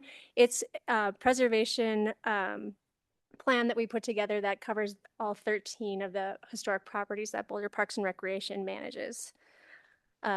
So starting off, Harbeck Bergheim House was built and used as a private residence from 1899 to 1969. At that time, the city of Boulder leased it with the option to purchase and then finally finished purchasing it in 1979. After the lease, Parks and Recreation completed the purchase for $82,500 from the Permanent Parks and Recreation Fund. According to city records, the department's intent in buying the Harbeck Bergheim House was to provide a center for encouragement of nature study and interpretation, conservation, gardening, and related activities. Since 1985, the department has been leasing the property to local nonprofit organizations. The Museum of Boulder was there the longest, and now recently Women's Wilderness. The community-centered programs offered by the current tenant, Women's Wilderness, are in line with the original intent of the purchase and aligns with the 2022 department plan. So, for example, taking care of what we have and financial sustainability are key. It also hits on youth engagement and activity. Their mission is also aligned with the citywide initiative for sustainability, equity, and resilience. Just a little bit about the landmark. Why is it so special? It has many well-preserved and unique characteristics inside and outside the building.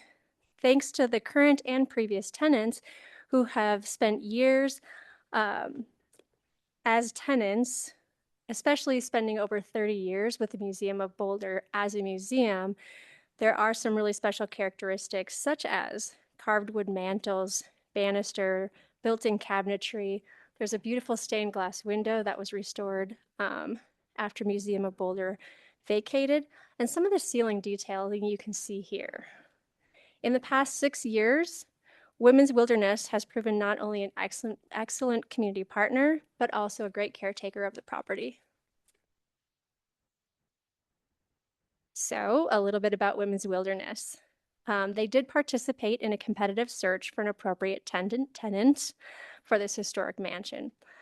A brief overview of Women's Wilderness Institute is that they offer various camps, classes, and educational trips, all of which are designed to provide transformative outdoor experiences and to create space for girls, women, and non-binary people of all ages and backgrounds to find their place, their voice, and their power in the outdoors. This organization itself has been around since 1998.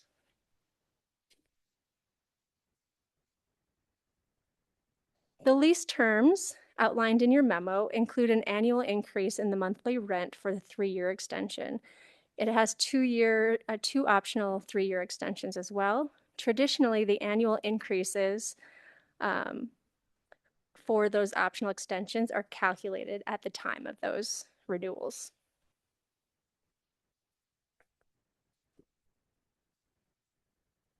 The 3-year annual rent and cost projections are summarized here. The annual projected income and the spending are approximately equal, showing that the rent is covering the actual projected cost to maintain the house in its existing condition. The original lease terms that were presented to and authorized by City Council on March 3rd of 2020, the lease contributed to the community-driven goals. However, those lease terms presented and accepted did not quite meet that cost recovery goal.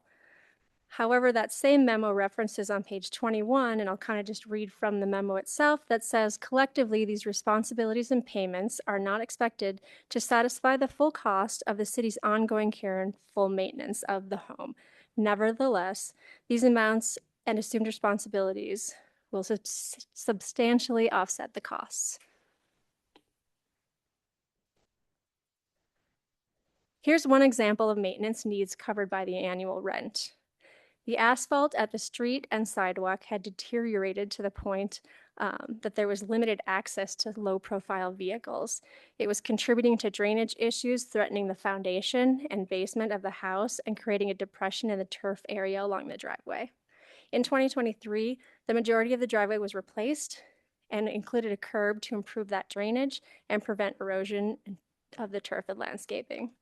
Other projects that this rent has supported is repairing gutters and downspouts for improving that existing drainage, mold mitigation and associated kitchen repairs, lead and asbestos testing to ensure tenant safety, and installing window blinds for energy efficiency and preservation of those interior wood elements.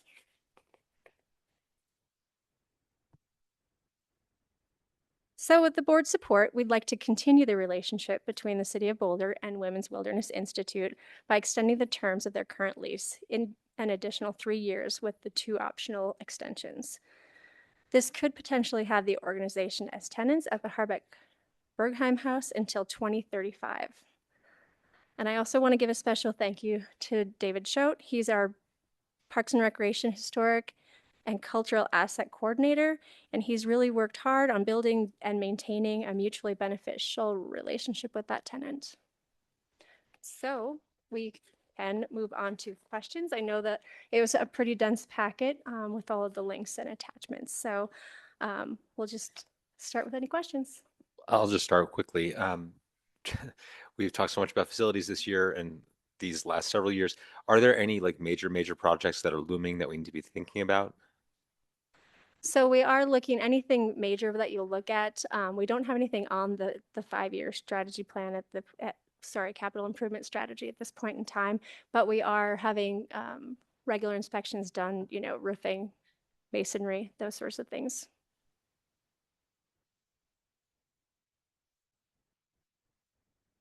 I do. I have a few actually. Okay. I was wondering about I'm not facile with the some of the calculations in the tables that you have here. So you have a table in here. It's I think it's page 19, and it's got the total cost of ownership of $299,174. Is that, and that's based on, I guess, a percentage that you're supposed to set aside, to maintain for like a significant capital improvement or something like that. So, but then the total income that we'll get from that is what, 76,670, is that right? Or it seems to me like there's a significant, and maybe you could explain it a little bit better because these tables are confusing to me, but there is a significant difference between the total cost of ownership of that and the income that we receive from the lease. And so can you tell me I would ask Claude, can you explain this to me as a, 5th grader, what the exact difference is between the total cost of ownership and the rent that we would receive based on, the 2,500 and then the 3% increase over a 3-year period? Yes. So when we look at the total cost of ownership, really it's just what you're going to see is the value, and then there's a standard calculation of the operation and the maintenance, and then the major repair and replacement. So currently how our system works is those operations and maintenance are included in maintenance and what is the rental income. The major repair and replacement generally comes out of this capital improvement program. And so that calculation of $299 is those two figures combined. In addition to that, the calculations, the 2 and the 2.5%, that are standard calculations are if it was a standard commercial building and it was kept up to premium condition. So what we're looking at is when we look at major repair and replacement, being a historic house, replacement cost is something that's much more difficult to calculate. So this is just an industry standard. And that's part of it. And then also, when you noticed I said keeping that in its existing condition versus making an improvement to make a commercial rent, to be able to, what the market value is for what we're offering within the house. So the house doesn't have a lot of changes from when it was residential. And for example, is not ADA accessible on the second and third floor or in the basement. So that does change what your cost recovery could be. Did that help? I'm going to add just two other notes on the O&M. And again, Tina, the chart you're referring to would be the industry standard. The tenant does pay a significant portion of the operations costs. And so really if you want to calculate cost recovery, we would want to add up everything that they also pay to care for the building. But I think if I zoom out, your question is, are we subsidizing this lease? Is that the question behind your question? Yeah, and how big yeah, is the subsidy? yeah, that's a good question. So I think your question is, are we subsidizing this lease? And the answer is yes. And that is based upon the outreach and the policy decision that was made in 2019. And I'm thinking back to the conversation at that time, Tina, and maybe you want to chime in there. But there was an out loud conversation, knowing that we wouldn't be able to achieve a rent that would fully cost plus on this property. Is there a ballpark figure of how big the subsidy is? I mean, it seems from just looking at these tables, it's pretty significant. I think I'll note that on what we have actually spent on the building, direct costs, we're not subsidizing those, right? So if you look at what we've spent in the last 3 years, there's a subsidy of what? $13,000 on the actual costs. And Tina, it looks like I don't want to jump in here if you have something to add. So of actual costs, the subsidy's been about $13,000 over 3 years. I would just add, for example, the Museum of Boulder was there for approximately 30 years and paid $1 per year lease. And during that time, there were very minimal things that we were able to do with that house. So this is a significant improvement on our previous lease and how it worked. And then you'll see this does increase annually as well. So the goal of increasing it annually is to continue to get closer and closer to that cost recovery number. And then one of the recommendations that you'll see in the memo is we did a 3.5% for this first term, but that could be, and we should consider potentially a larger increase for those 2 extensions. So I guess my overall concern is just because you spent $13,000 doesn't mean that's what you should have spent, right? So to me, that's not a very valid benchmark in terms of actual operating costs. I think that's why we see a lot of buildings, city buildings, that are in heavy disrepair because actually what has been done hasn't been enough. So I don't see. Yeah. I think that's a great distinction. And I'll just note that was all part of the conversation and when the direction was given to continue a lease in this way.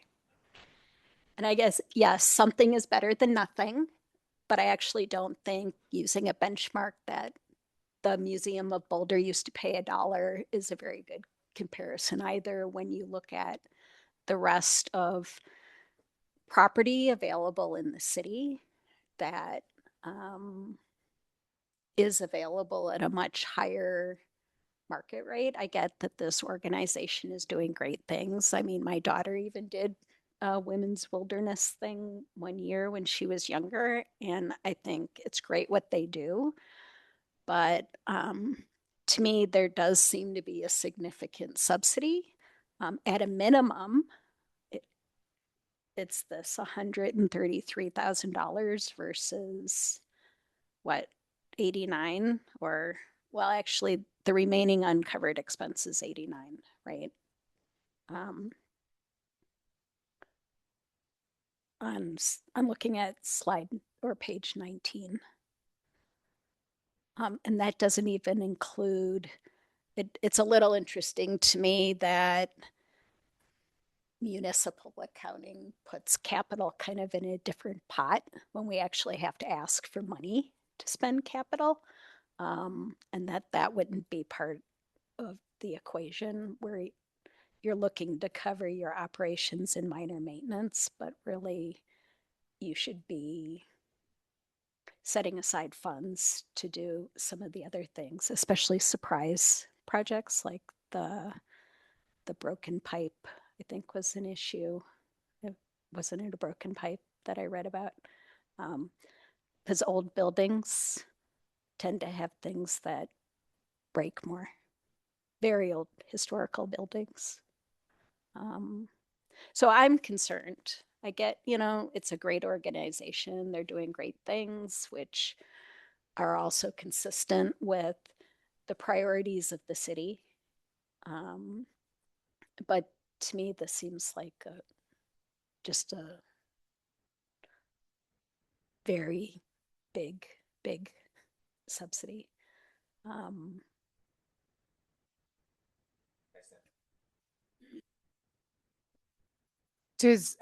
I'm sorry if this was in the packet and I didn't see it, but do they rent the entirety of the house? Yes, Okay, basement, everything. correct. Okay, that's all. Thank you.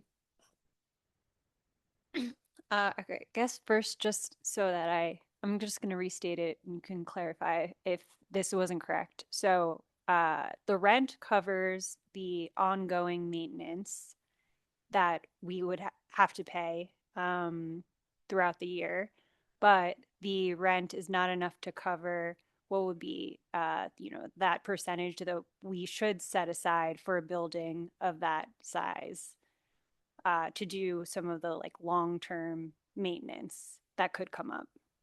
Is that correct? Correct. And how the system works right now, and Allie can correct me if I'm wrong here, is generally we have so minor repairs and maintenance in a different category than the large capital maintenance. So what should be just set aside, we have in our capital improvement strategy. What we're looking for this rental to cover would be the minor maintenance. And in addition to that, they also cover all of the utilities and things like that. So there's a calculation in there too that shows what they pay for rent in addition to utilities and that sort of thing. Okay. Can I go for another one? We'll go back. Yeah. Yeah, when I saw a picture of the building, I thought to myself, that's where the Boulder climbing community is. And then I saw the sublease portion of the lease. Do we know how many different people they are subleasing to or anything about the finances associated with those? So the original lease did account for the city of Boulder looking into those leases in particular. Since then, the lease has changed a little bit where we're not necessarily managing the sublessees that they have in the house. Okay, so that's just wide open, like theoretically they could sublease the whole building to someone and take in $10,000 a month in rent. Is that possible? There are some stipulations in the lease that would not allow that to happen.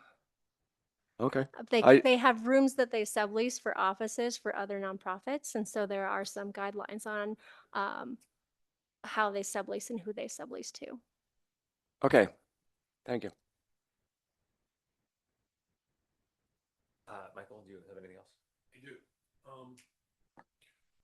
So I just want to follow up on Chang's question. On my review of the lease, it allows the tenant to maintain and keep any income they get from subleasing. So do we know, and it also provides that they have to report to the city about the subleases and have to have that review. So do we know how much income that is? So that was removed from the lease in 23. I didn't see it in my version, so. They can sublease. So the original lease was set up where they paid a rent and then the city would go and look at their subleases and take a percentage of that. And so the first 3 years that we did that, there was a minimum. So we would look at the subleases, and if they didn't hit that minimum, they would have to pay basically a a balloon payment at the beginning of the year of that, and it was $5,000, for example, the first year. So those first few years, they came nowhere near that base sublease, and they were really struggling with how to get that balloon payment in that January when they're the slowest. And so the request of the lease and the revision was to take that sublease and how that grows, divide it out through the year so that they could basically, it would be included in the rent. And then we removed some of the oversight of those sublessees. But do we know how much income they get from subleasing? No, we could ask them to report, but that isn't part of their lease right It- now. I'm looking at page 6 of the lease, and if this is the Sorry, Chad, let's stay in order. Sorry. Okay. Dana? Well, I kind of want to continue on this thing that Channing Okay. brought up. I don't know if I'm reading from the current lease or not, but it says the tenant agrees to provide the city with a copy of any and all documents pertaining to the sublease of the premises by the tenant within 30 days of that arrangement. Wouldn't that include the rent they were paying? Which attachment are you looking at? I'm looking at page 6 of, let's see what the title is here. There's a header on the page, and I believe it says Alterations and attachment C. improvements. Yeah, so attachment B, Page 31. yeah, correct. Page 31 of the PRAB packet. And it's item 4. Just to clarify, that's the 2023 lease. Okay, that's Right. okay. That's why I was asking Okay, for so that's for clarification. That's not the All one right, that thank we're you, Bernie. proposed. Yeah. Okay. Right. Well, Tina? No, it is. They're only amending the term. They're not changing the contents of this 2023 lease. They're not. Okay. Is that right, Tina? Correct. It's an amendment of the 2023 lease. Okay. So I guess I'm curious what the answer is now. Oh, well, let me reread it just to make sure before I Okay, speak thank out you. of turn.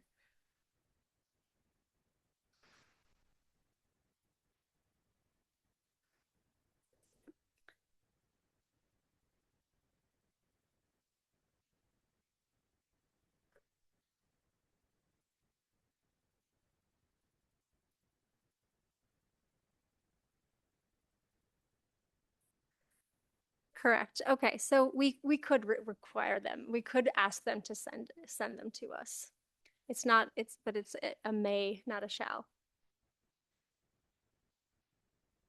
I would think it's something that we would want to have, so we know that they're not making a profit off of our subsidization.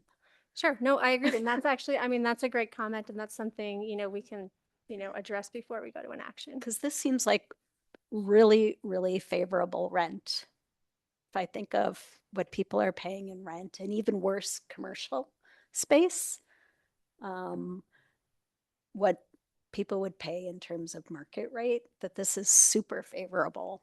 And what's to prevent them from renting out the first, because it's a 3-story building, I think, right? Mm-hmm. Renting out, subleasing a whole floor to some other organization and fully covering or making a profit over what we're charging them for rent. To me, that's money that the city should be getting, not necessarily the nonprofit. I mean, what would it be if this group came in and ran a summer camp out of one of the rec centers? What would they be paying? Can you, as a comparison? Typically in those arrangements, we retain 30% of the revenue. And so it's not a fee, based on a rental of the space. It's a percent of revenue. So I don't know, give me a comparison of some organization that uses a rec center extensively for. I'd have to get back to you. I don't have any of that at the tips of my fingers. And as I'm the worst kind at of an interesting benchmark too. Yeah. So what I hear your question is, how does this compare to folks who pay rental fees because you can pay a room rental. or we have revenue sharing agreements with folks. The piece I really appreciate these questions, and I do think bringing back that they shall provide any records on subleasing. That amendment was based on the prior experience, but it doesn't preclude the opportunity for them to make revenue. And I think that's the part that we're up against and that I'm curious about is that there was policy direction from City Council in 2019 because there was an option to sell the building should the city be in the business of owning historic mansions.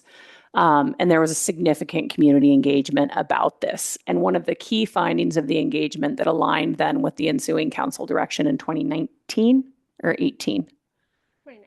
2019 was that this should be identify a lease that can not only maximize investment in the building, which, just to be clear, back to Tina's point, the rents that have come in have been redirected back into the building.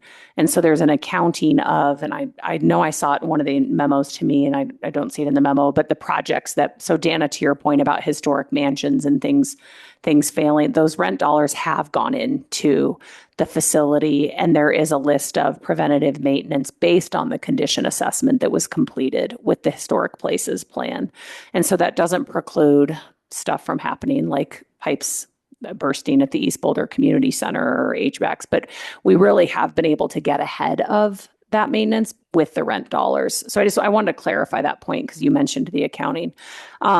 So I had wanted to address a few points there, which I forget why I started talking. It was going to I wanted to remind everyone that the policy question of to rent or not to rent is not before us. That decision was made and it would require different direction.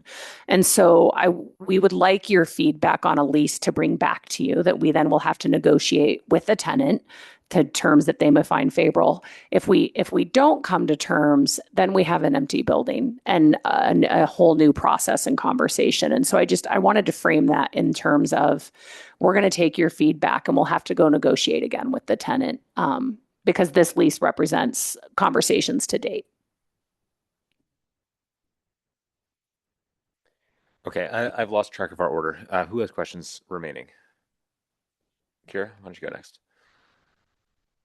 So yeah, I think kind of going back to some of the previous discussion, I think I'd be interested in just like a little bit more reporting. So I think that this is great. This is fantastic. It seems like an amazing program. And a lot of the information that I read in the packet was sort of like the initial presentation. So I'd love to hear like, what does the last year look like? What was the last 2 years look like? So just in terms of like the number of programs they ran. I saw something about, like a co-working space. Maybe that was an idea, or maybe that's something that they actually ended up doing. And there's a bunch of nonprofits that are working in that building. So I think for a couple of reasons, I'd be interested in just hearing how it's going. I think that it can help refine our process, right? So it seems like this is a really rigorous process to find the right tenant. So what have we learned now that's been a couple of years of operation, just in terms of this project of leasing a building to an organization? We were expecting certain outcomes. Like, what outcomes do we actually end up seeing? And I think there's also a question sort of in the opposite direction, not so much like, oh, are they making a profit off of this?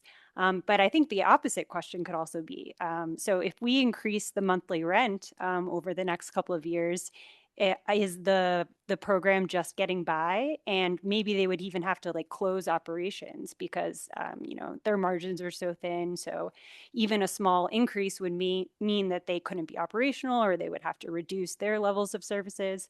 So I just love to understand a little bit better, some of the outcomes that they've driven and, what are their expectations, or maybe even how they plan to grow their services over the next couple of years, and how the lease payments sort of factor into their bottom line.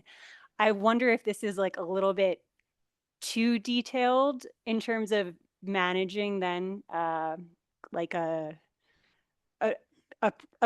organization that is not part of the city. So I don't know. That's part of my question too, is even asking for all that information a little bit too much, and sort of puts the city in a position where they're managing another nonprofit, and that's sort of not the relationship they want to have with that organization.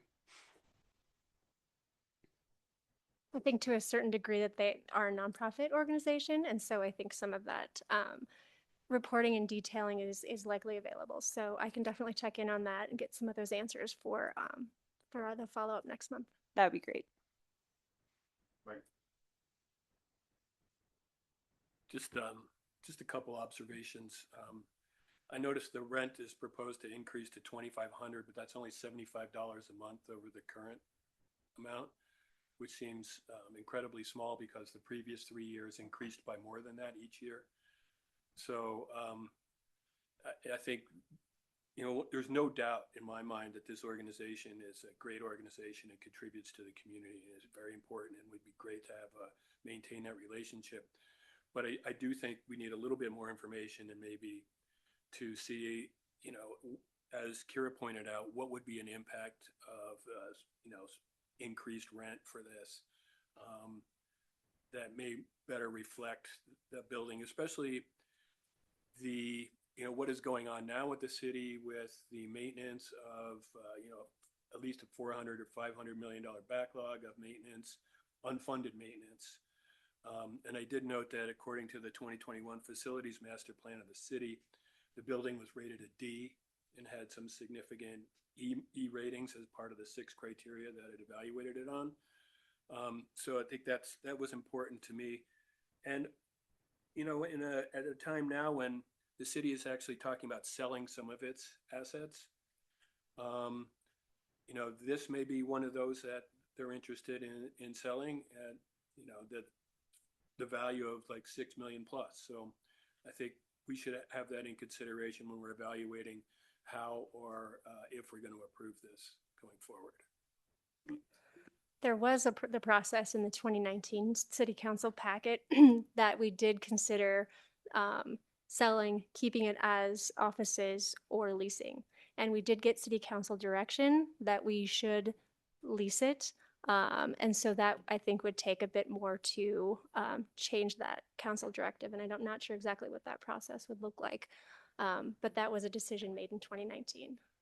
Yeah, but there was a 2021 facilities master plan that, correct, evaluated it as, needing some significant maintenance. So, and times have changed as we're facing this maintenance backlog. Agreed. Good Thank you. questions. And I did want to follow up on that point. Ali, I know that you told us moments ago that like the decision of whether or not to rent this building is not up for discussion.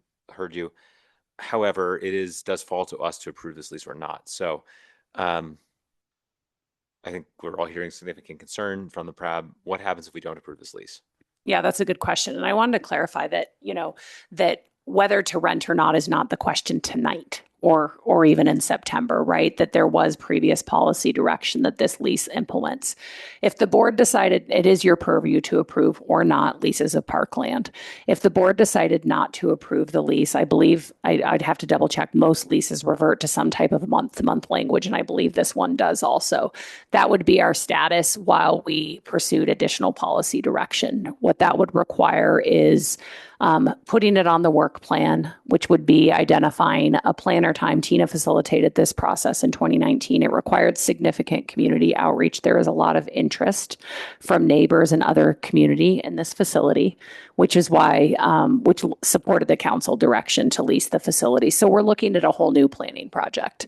And I guess I should say, first, it would have to start with an interest in City Council to revisit their decision. I hear what Michael is saying. Since 2021, the facilities master plan created a whole lot of new policy around the city's facilities, and there could be revisiting to see if that direction aligns with the policy of today as it relates to leasing facilities, as it relates to which buildings we keep in our portfolio. So it's not, I wasn't trying to suggest it's an inappropriate question. I just wanted to clarify the question and the options before you. And then to your point, Bernie, what happens should you choose not to approve the lease? Okay, I'm going to ask a new question. Is there precedent within the city of other buildings that we own that we rent to either private entities or nonprofit entities? Many. Well, one that recently left our our portfolio is that the dairy purchased its facility from the city previously. It had been leased at $1 a year. BMoCA leases the cold storage and transfer facility in downtown Boulder. We have leases of spaces at the Boulder Reservoir and at the Flatirons Golf Course. There's a whole litany of city spaces that are rented. Our downtown parking garages have office spaces and kiosks that are rented. So that was just examples, but the city does lease space all over. So what I'd be interested in seeing at some point is, and I'm saying at some point because I don't expect you to have this right now.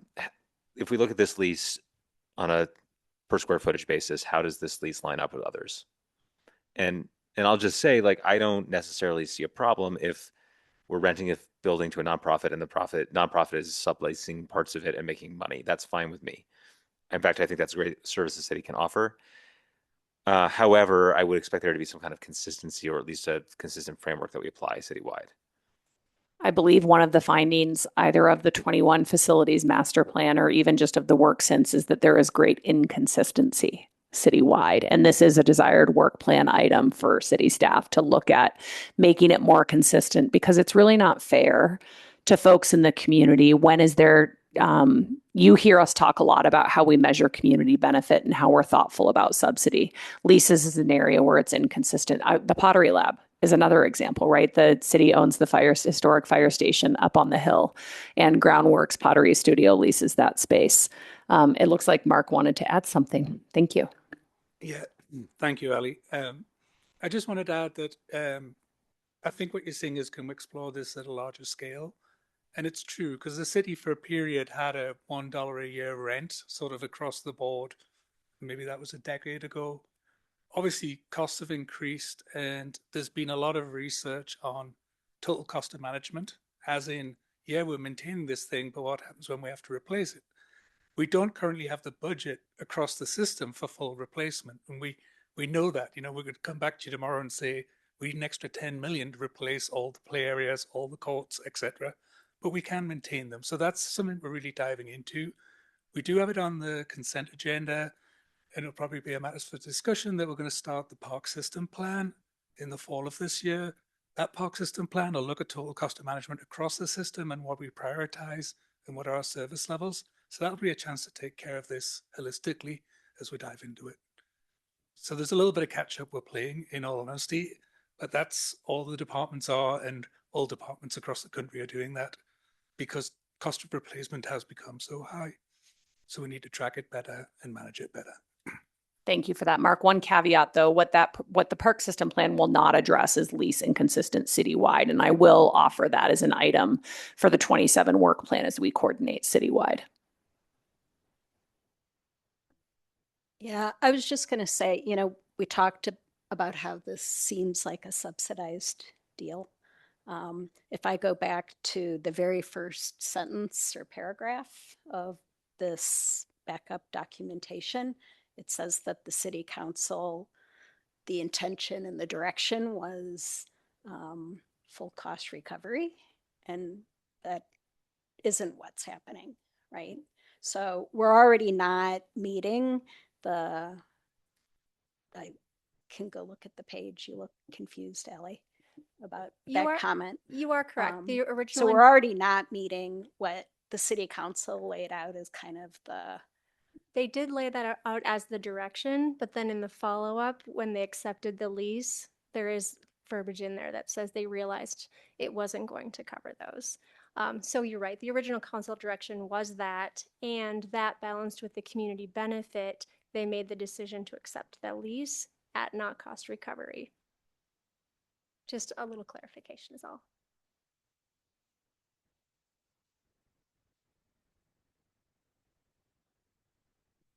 I guess as I come back, as we look at fees, actually, and we have the table as to what has to be 100% cost recovery and not. It seems to me that while this organization offers a lot of great services to a particular community,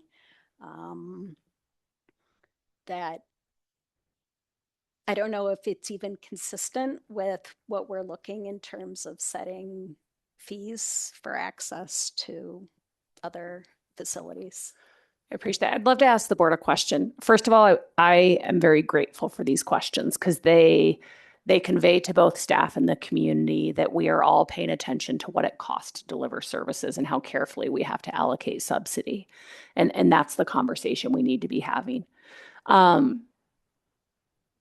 As you've heard in both the public process around the decision of this building and citywide leasing, this is not something that would resolve itself before next month. And so I'm curious if there are lease terms that you could accept, a length or a rent, to allow us to both continue to receive revenue to support the cost of this property while this broader work happens. For example, would you be open to a 2-year lease or different terms that would allow us to move forward in a way that is allowing us to take care of the building to the extent that we can while we address this broader policy issue of lease inconsistency in the city? Now, as you ask that question, is it fair to assume that the amounts outlined in this lease have been agreed to in principle with the tenant? They've been agreed to, knowing that the tenant is aware that you all have to approve the lease. Mm-hmm. And there were what's the right word? There were a lot of negotiations and conversations about what nonprofits are able to lease space for and what their options might be. And I'm sorry, I didn't read the lease fully, but is there a stipulation in the lease that if the termination date comes and no new agreements reached, does it immediately terminate, or do you go roll over year to year? It rolls into a month to month, which is Month what to we're month. currently at. Which is where you're currently at. Okay. All right. So there's nothing, I mean, that's good to know that they're not going to be out of space while we work through this process, but they'll be in a month to month at the current lease rate without any increase until we decide what we want to do next. And that also gives us no off ramp if they decide to leave in 30 days. Then we just get no revenue from the building. Is that the case? Yes, that would be what a month to month lease looks like. Okay. Does anyone have a very simple answer for Alex's question? And my gut is saying, like, maybe we offer them a 1-year renewal at the current, at the rates we put in here, and say that we'll bring them a 3-year lease in a year after some of these conversations have had a chance to play out.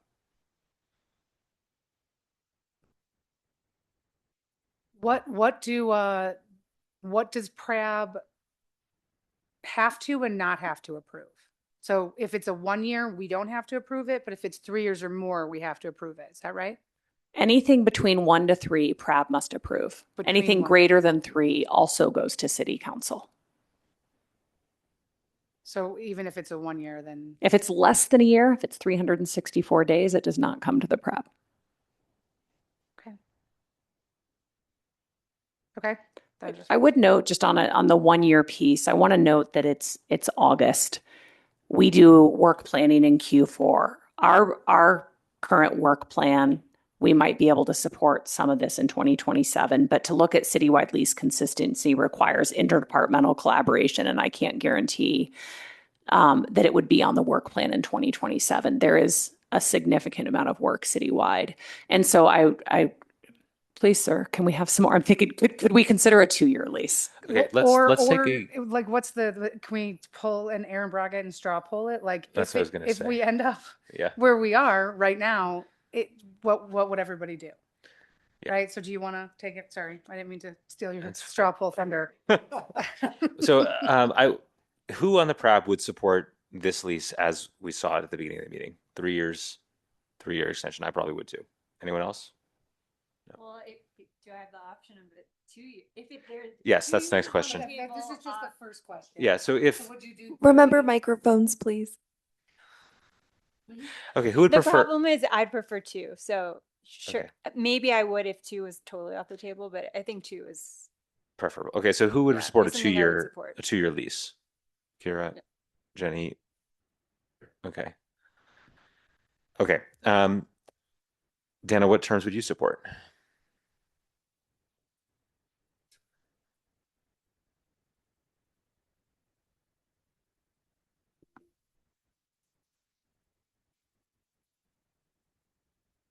I don't know, I'm a little stuck just because given the financial difficulties of the city, I feel that the city in going forward with this lease is leaving money on the table of some sort, right? Whether it's selling the property or standardizing on a per square foot basis. And I recognize that staff needs more time to be able to put forward a plan.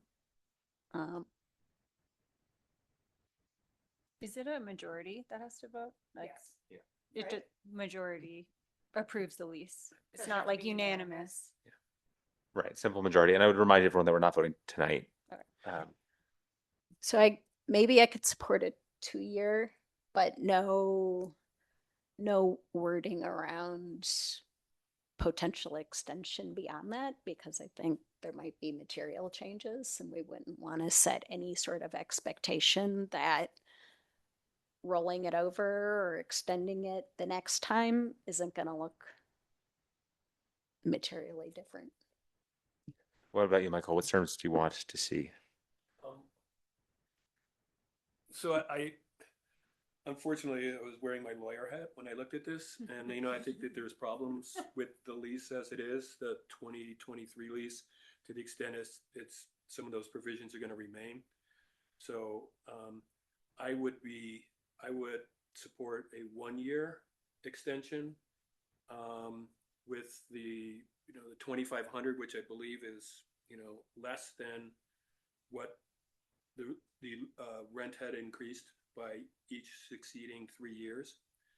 And then there's some revisions into the lease that I would suggest be changed, like the sublease provision and some of the other ticky-tack kind of things. But I would not support a 2-year nor would I support.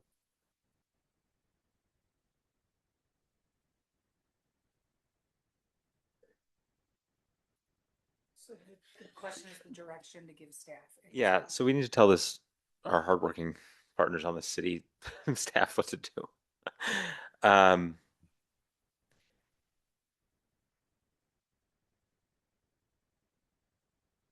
It seems like we should have a proposal for a 2-year lease, knowing that this board is potentially split on it. And hopefully we can steer our ways to passing that. And if we don't, then I think that's a sign too that perhaps this lease shouldn't be extended. If it's okay, can I take a moment to summarize some of what we've heard so that we can get back to you helpfully? Mike, I'm going to go back to the comment you just made. I'm assuming that you see a lot of material issues that we wouldn't be able to negotiate with something we bring back to you in September, but you might pass along that feedback to us just for learning and consideration. Yep. Exactly. Thank you. I just want to reiterate, I hear loud and clear that we've been talking to you all a lot about the total cost of ownership and how carefully we have to allocate subsidy. And I really appreciate you digging in on this conversation. And I heard a question about options of ways people use city spaces when people run programs in them. There's revenue shares, there's rental fees, and there's this straight up lease. And we can certainly share some of that. I heard a request for outcomes and what is this delivering for the city? And I think that's something we can share with you. And then I heard a whole lot of just policy conversation about when and how the city leases spaces. And I think that's the piece that I would just note that certainly no change would happen in time to impact this lease. And were we to not lease this space, I heard the comment about leaving money on the table. I just want to note that we would be left with an empty building while we pursue future policy direction, which is anywhere from a year to 2 years away based upon capacity and work plan. And so we'll bring forward, we'll talk to our tenant, and we will take the feedback we've heard and negotiate new terms to hopefully bring forward a lease that you all would be able to approve that has a shorter term and doesn't have amendments to signal that there needs to be a material change. Did I capture it? Okay. All right, thank you. We spent more time on that than I anticipated, so we are now behind schedule. Sorry. We have a discussion of the budget fee, the 2027 budget fee. Are you ready to move forward? ready, and Jackson is here ready to go, and we'll get going while we do the swaparoo on the far end of the dais. Tina, thank you so much for that item and your expertise on the Harbeck-Bergheim House. I'll also note that maybe we should set up at some point, and with the appropriate experts, a tour of the mansion, because it's not between now and September. That's not going to happen, but it'd just be cool for you all to see the building. It's gorgeous. So presenting on our fee policy and schedule tonight are our Senior Manager for Business Services, Jackson Height, and the incredible, I don't know what all is in her title, magical, brilliant, very smart Stacy Hoffman. And I want to introduce this item. It's funny, I feel like the conversation we just had actually introduced this item a very little bit in a way. So tonight's item, we want to give you an overview of the 2026 fee schedule, because next month you will look at the city manager's recommended budget and it has revenue projections. And tonight we want your input on the proposed fee strategies. Why are we talking about fee increases? You all just illustrated that you have a deep understanding of this. And so just wanted to remind you that in 2026, the general cost inflation is 3.5% to 4%. And we are seeing our tax revenues grow at less than 3%. That gap at 0.5 to 1% translates to millions of dollars gap across the city. And so if we are to maintain service levels, we must increase fees. Some of our costs exceed 3.5% growth. We are a heavy personnel-based business. Minimum wage increases alone require us to identify additional $550,000 in our 27 budget. And here's a fascinating one, because we talk so much about pools and how they're cost drivers for facilities. In 2019, we spent $60,000 on chemicals. This year's budget, we're looking at about $300,000. I'll note 2019 did not include any Scott Carpenter pool. It was closed for construction, but that does not account for a triple-digit growth in our chemicals. It's just one of the most significant cost increases that we're seeing across our system. And so if we are to maintain services, we must increase fees.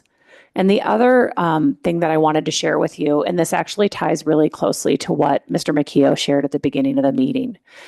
The perception is that the city can allocate subsidy to additional activities that generate community benefit. And BAM, Boulder Aquatic Masters, I think they do an incredible job of building community. They support adult connection, adult friendships, adult health. They do volunteer for city activities. And that is true across most recreation services. This graphic that I'm showing you is from the 2022 statistically valid survey. And there's a whole lot of numbers and words here, but I want you to pay attention to the yellow in the middle. That buttercup yellow represents what services where the community thinks there should be an even mix of taxes and fees paying for the service.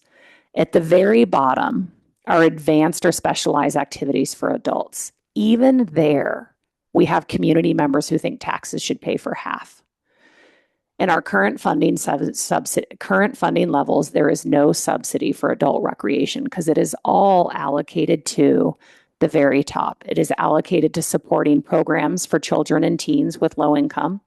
That dark amber or brown color represents where the community thinks taxes should pay more. We do a lot to subsidize families and young people with low income. It also represents taxes supporting people with disabilities and then discounts for youth and teens. So I just wanted to highlight that there is so much great recreation happening across our system, and for it to continue at the levels at which we provided, we must increase fees. And with that, I am going to hand it to Jackson and Stacey to talk more about how we're doing that this year. Thank you, Allie. My name is Jackson Height, Senior Manager for the Business Services team. I know you all know me. Thank you for letting me talk to you again. I also just want to call out, we have Stacy here, our senior budget analyst, and then we have senior managers for our different service areas. If there are specific questions on our fees, they will be able to answer that. We've had over 20 staff involved in looking at all of our fees, doing market rate survey, looking at our direct cost recovery, comparing it to competitors. So it has been a very collective effort. And I just want to say thank you to all of our staff that's been involved. You've already seen these first few slides before, so I am going to fly through it. This really just relates back to the 2022 department plan, where financial sustainability is something that was one of the key themes. Once again, your charter mandate is the PRAB will make recommendations to council on approving the city manager's proposed annual budget. As Ali mentioned at the start of the meeting, the city manager's recommended budget will be released this Friday. You will receive an email as soon as that's released, so you can go in and look at that. It will be on an interactive web page and will show you what the department's priorities are. So all of that will come back to you next month. We have been telling you since the April PRAB meeting that there would be 3 suggested languages that you'll need to vote on in September. This is just reiterating what those 3 motions are. You will have the numbers filled in next month based on the city manager's recommended budget. So that is all of the background information. This is just a reminder on the journey that we've been on. We have talked about the fee policy, the fee schedule. We have shared proposed fee changes for 2027 in the packet. There is both a written fee schedule and then a tabular format that shows current rates and then proposed 2027 rates. As a reminder, none of the parks and recreation fees are codified. They all go through a rule called the city manager rule, which is called out in the Boulder Revised Code section 838. That requires 15 days of public notice. The notice is issued in both the Daily Camera as the newspaper of record for the community, in addition to this building downstairs, and then we will also have signage up in our recreation centers.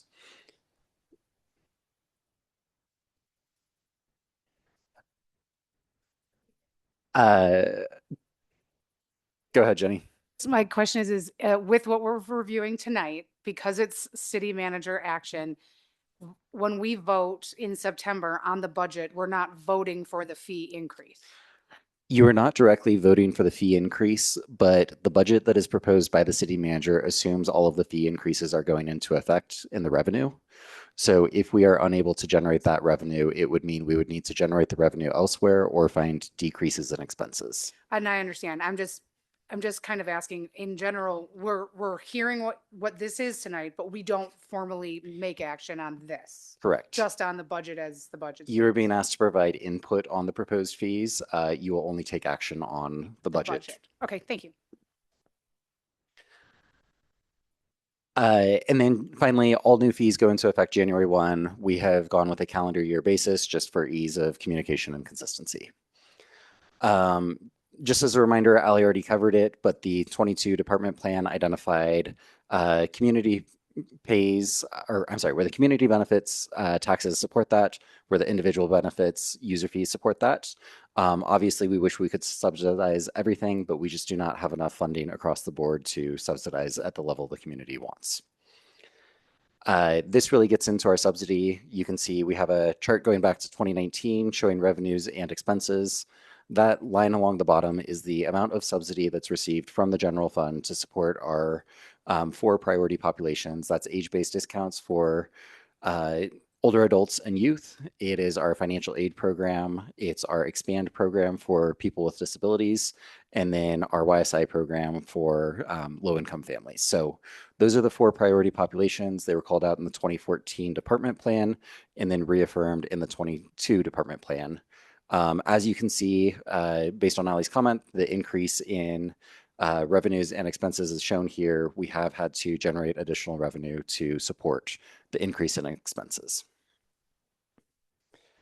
This is a slide that we update fairly regularly just to show kind of some of our key metrics on an annualized basis. I think generally you would see black across the board, and we are calling out that there is red here showing there is a decline in usage either compared to 2019 to 2025 or from 2024 to 2025. Historically, when we've come to you, we have said that the market is willing to bear fee increases. We see people continue to participate at high rates. This is the first year that we're coming to you to let you know we are no longer seeing that. With 2025, we have already been at the top of the market, but we are starting to see a decline in participation, primarily driven by the costs. So there are some stories associated with each of these numbers up here. Rec center visits, the number of hours we operate is still down compared to 2019, just based on realignment of business practices and looking at when people were actually in the facilities. Our outdoor pools, we are seeing minor decreases from 24 to 25. This was really due to a shortened season at Spruce last year. And then the reservoir has remained fairly flat every single year. The one area that we have seen positive growth on a long-term trend is the golf course, but we are also seeing that the ability to maintain all of the rounds of golf is flattening just based on the number of golf playable hours per day. You have a copy of this that's very similar in front of you. This is the fee policy that you have reviewed. And we have focused on the 10 program types that have been shared with you. The cost recovery numbers we went into depth on last month. And then we have examples of services. In the copy in front of you, you have the quick summary, high-level Sparks Notes changes as far as what the changes are to any proposed fees for 2027, that we are going to start at the top and work our way through and go that way. So I just want to start off with the areas where there's minimal changes to no changes. Open access, so access to our parks, pathways, amenities, playgrounds, there would not be any fee changes here. Grants, philanthropy, and donations, we're continuing to seek grants, philanthropy, and donations. The goal is that 3% of all of our operating expenses are covered by grants and donations by 2030. Special events, we did do some significant updates from 25 into 2026 that we would really like a stabilization year here, so there are no proposed changes to special events. Resale items are everything from locks to goggles to swim caps. Those we buy and generally price at 100% cost recovery. Because the number of SKUs that we support are change year round, we look at the cost recovery at the time of purchase as well as inventory management, that there's no real changes here. We will price items as they are purchased and then sold and look at the supply and demand. Contracted programming, this is what we had talked about earlier, where we do have revenue share. This is generally negotiated on a case-by-case basis. Our typical split, as Ali mentioned, is a 30-70 split, where the programmer, contracted vendor, nonprofit that is providing those services will keep 70% of the revenue they generate, and then the city will collect 30% of the remaining revenue. And then commercial use, there was a new program introduced last year. This is looking at non-exclusive use of space in parks where different companies provide summer camps, yoga instruction. We had waived the application fee in 2026 to understand was there demand. We currently have approved 33 applications for commercial use. So next year in 2027, we would begin the application fee that basically ensures their insurance is accurate, and then we know what activities are occurring in our parks. Recreation services are programs. So the example we have up here is gymnastics programming. We love providing access to youth. The key focus here is increasing resident fees by a minimum of 3%. As Ali mentioned, we have cost escalation across the board that is 3% or greater. Minimum wage for us is increasing by 8%, so that is just one call out. And then we currently charge non-residents a premium of 15%. To better align with market and membership structure, we would increase that to 20%. The benefit of this is it minimizes the impact to those who live within city limits, and those who live outside of city limits would pay slightly more. Facility entry, as you all recall, we implemented a new software in November of 25. And with that, we did a huge revamp to our membership structure. From 2019 through 2025, it was based on a all-in cost. And last year, the PRAB looked at what it actually costs to operate our different types of facilities. So what we've seen is our membership has flattened, and we attribute this to the increase in price as well as some of the system changes, that we are not proposing any changes to how members access the facility on a monthly or annual basis.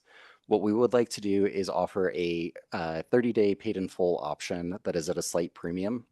We really want to encourage lifelong health and wellness, and we believe that the best way to do that and support consistent cash flow is to have monthly recurring memberships. That what we see in the private sector is a lot of companies shifting to premiums for 30-day memberships because you have that flexibility that you can cancel at any time. And as a result, you are paying a slight price premium. With our punch passes and daily drop-in, this is for people to access our facilities on a less regular basis. So generally, a monthly pass makes sense if you are accessing a facility 6 days a month or more. So if you are an infrequent user, you can pay the daily drop-in rate, or you can purchase 10 passes at once, and that comes at a discounted rate. What we are proposing is no changes to these rates. However, we would look at having those punch passes expire after 1 year. Currently, all of our punch passes expire after 2 years, and for a while there was no expiration date. What we find is we would like people to have some sense of urgency to come in and utilize those passes. And looking at the general market comparison, most other agencies are now having passes expire at the 3 months to 6 month mark. So this 1 year mark is still very generous, that you have 365 days to use 10 punches on an infrequent basis. With our seasonal passes, once again, these are accessed throughout either a seasonal pass that is valid for the duration of the season, or you can get a monthly pass or pay the daily drop-in rate. We are not proposing any changes here just based on the flattening visitation of our facilities. The one aspect here is we would like to look into more promotional discounts to support access based on time of use.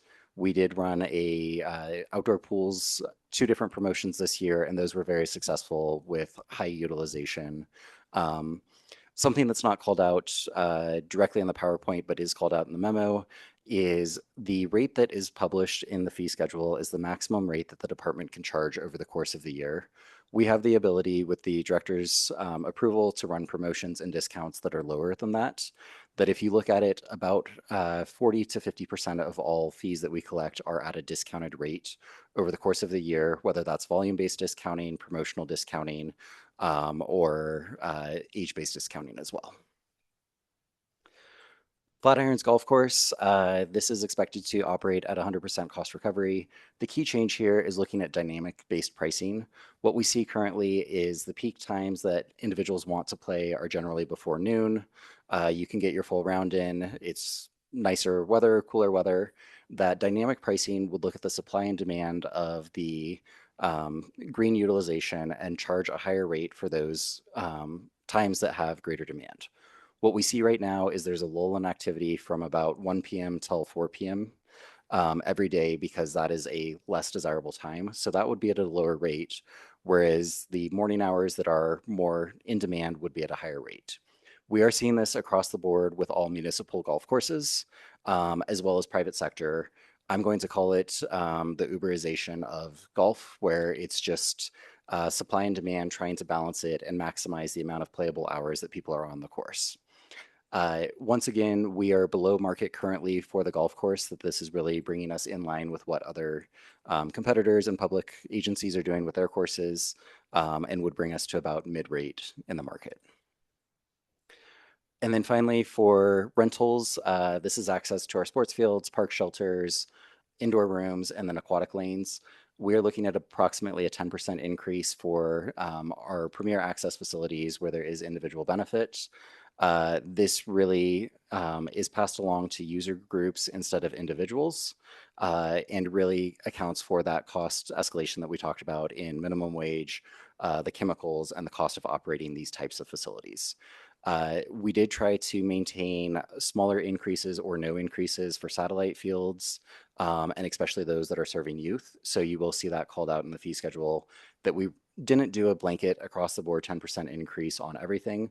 We really did our homework, looked at supply and demand, utilization, and cost recovery to have a very informed decision coming into today. So I just flew through a lot.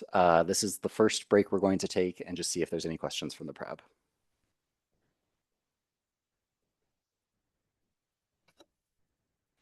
I read in the packet that proposal for the third-party payer is going to be to maintain it for 1 year at its current and then try to negotiate it. What's the likelihood of negotiating an increase from the the $73.83 or something? That's going to be in the next section, but I'm happy to take that question right now. We currently have agreements with 3 third-party memberships. These are provided by insurance companies who provide access to Medicare recipients to access our facilities. They come in, utilize our facilities, and then we get reimbursed on a per visit and a maximum amount per month. Within those 3 agreements, I believe all of them are currently on 3-year terms, but they have slightly different reimbursement rates. Somewhere like Boulder, where you have a very active population that is taking advantage of it, you may exceed the monthly cap as far as the number of visits that get reimbursed. So hypothetically, if the reimbursement is 10 visits a month and someone visits 18 visits in a month, we are not getting reimbursed for those remaining 8 visits. Back to your question, though, as far as renegotiating them, we have approximately 5,000 members across these 3 different plans, that there is a huge community benefit to it.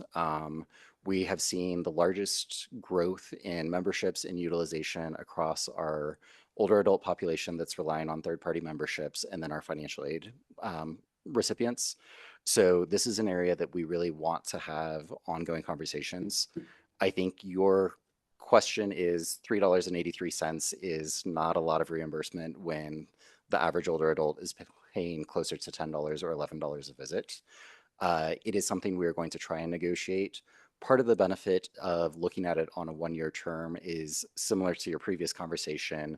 It gives us more time to understand the policy issue behind it. And I think it gives us slightly more leverage as we're talking to these insurance companies about reimbursement rates. Allie and Brian, anything you'd add? I think you nailed it. Cool. I was just wondering, in the past few years, the fee increases have been a little bit more specific. I don't know if that may be coming next or not, or this just seemed really general as to the fee increases. So I was just wondering if there's a reason. It's very generalized. The reason for it is the fee schedule is written as a PDF, I believe was 16 pages. In a tabular format, it was 40 pages. I didn't want to sit here and go through 40 pages of line items with you. That we are talking about high-level changes, and within your packet, those are 2 attachments we're happy to address specific questions on. So really, it's just dynamic pricing for the golf course and 3% increase to, I'm just trying to figure out based on what we just saw was a lot.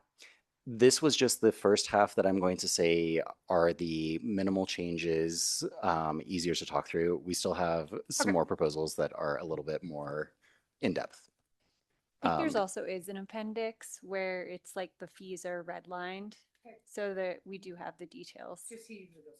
Oh, okay. I see what you mean. And Jenny, we did put a summary on the 2027 pages on the handout that just kind of went over each bucket. Okay. I just wanted to say, I think the 30-day membership is a great idea and a great thing to test. I think that could work for a lot of people who maybe aren't ready to make a full commitment, but sort of want to try out visiting more regularly. So excited to see if that takes off.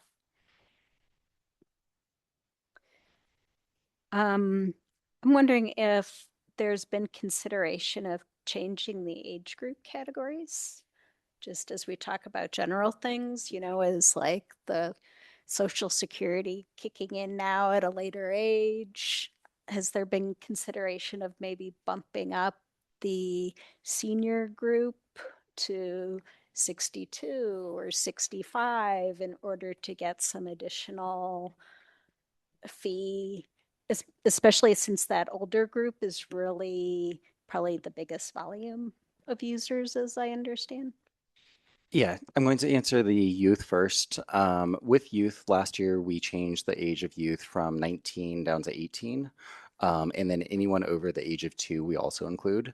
This was really intended to align with the peer research we were looking at as part of the Child Friendly Cities Initiative, and really aligns with the UN's definition of what a youth or child is. So that's on that end of the spectrum. On the other end of the spectrum, for older adults, we go with 60 years old because that is aligned with what other departments are offering. So when we are in the city, other departments are offering discounted access or services to different older adults. That 60 is the consistent age that's provided across the city. I'm looking at Brian. I believe that decision was made in 2019 to align at the age of 60. Prior to that, Parks and Recreation had 62 as our cutoff age. So this is really just ensuring there's consistency across the city as far as how people access it. You are correct that this is an age-based discount. There is no means-based component to it. So we are aware of that. And one of the policy questions we'll come to later is talking about the discount percentage provided to priority populations.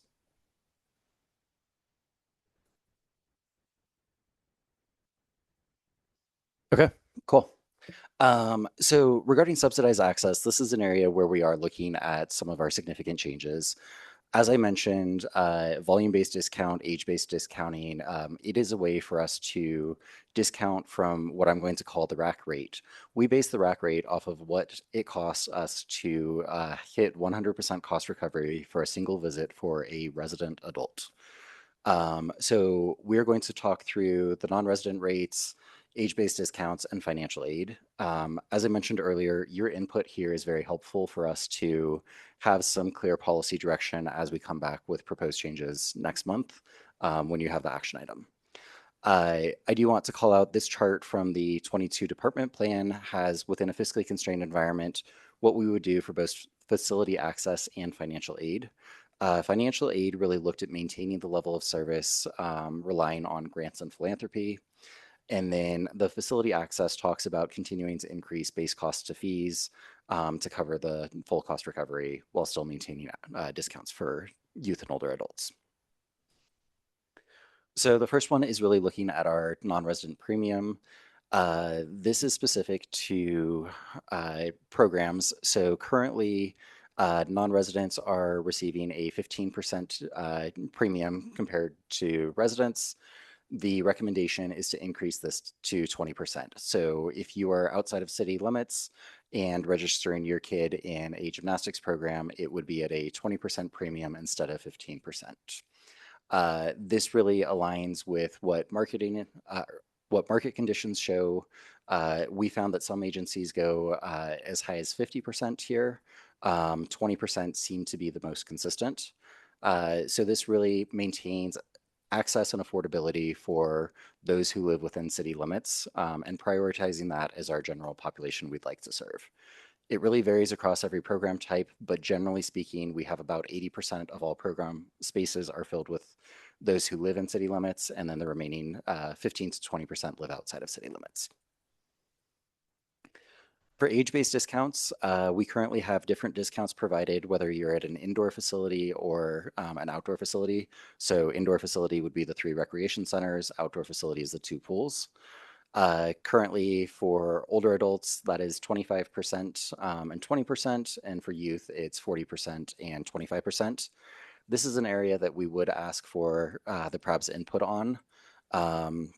Collectively, 28% of all recreation visits fall into these 2 age-based populations.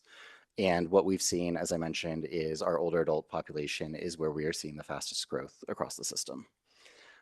Youth and older adults were 2 of the key themes within the 22 department plan as priority populations. It's why we're calling that out.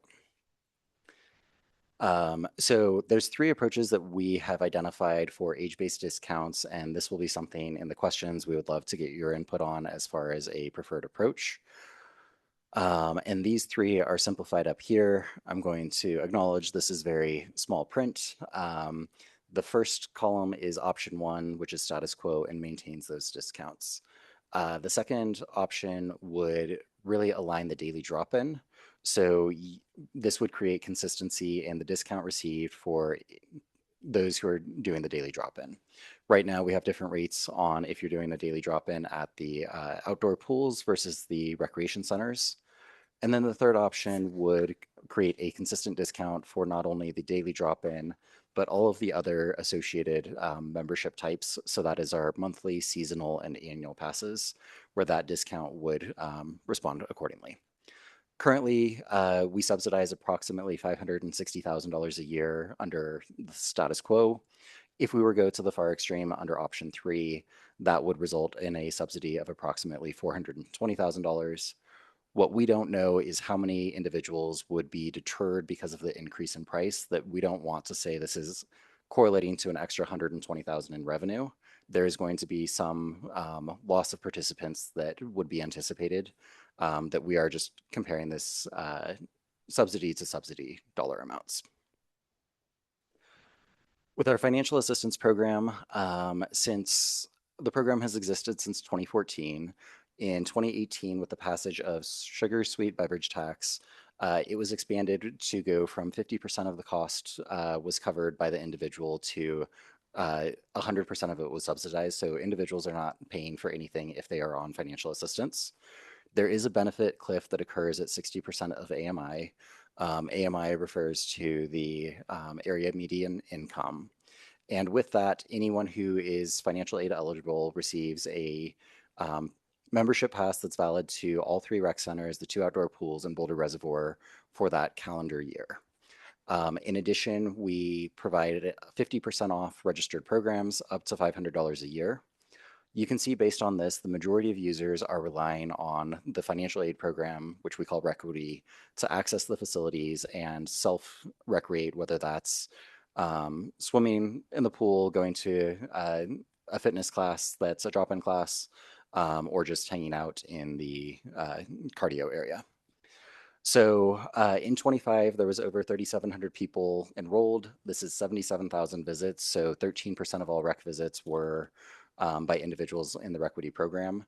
I just compare this back to the affordable housing goal of 15% is the city's stated goal for how many individuals are participating, or how many housing units are in the affordable housing program. But this is just an example of a comparison. You can see in 2018, there was a huge increase when we decreased the amount of individual contribution that was required to participate. And then this further increased in 2020 as there was a benefits cliff with, we accepted unemployment letters and just the need for safety nets across the board. So we have had substantial growth in our program, and just going back to the department plan, we talked about maintaining level of service only with additional funding. So under the financial assistance program, the change here is we are looking to implement a 75% subsidy. So an individual would be responsible for paying for 25% of the advertised rate with that. The alternative, and that would apply to monthly passes, seasonal, and then annual passes. The alternative to this would be providing a $3 daily rate for all facilities. That this is over a 75% discount for those who only want to access the facility on a limited number of cases. The 50% program assistance would maintain, and assuming participation continues to stay at 26 numbers, we would anticipate generating an additional $300,000 in revenue.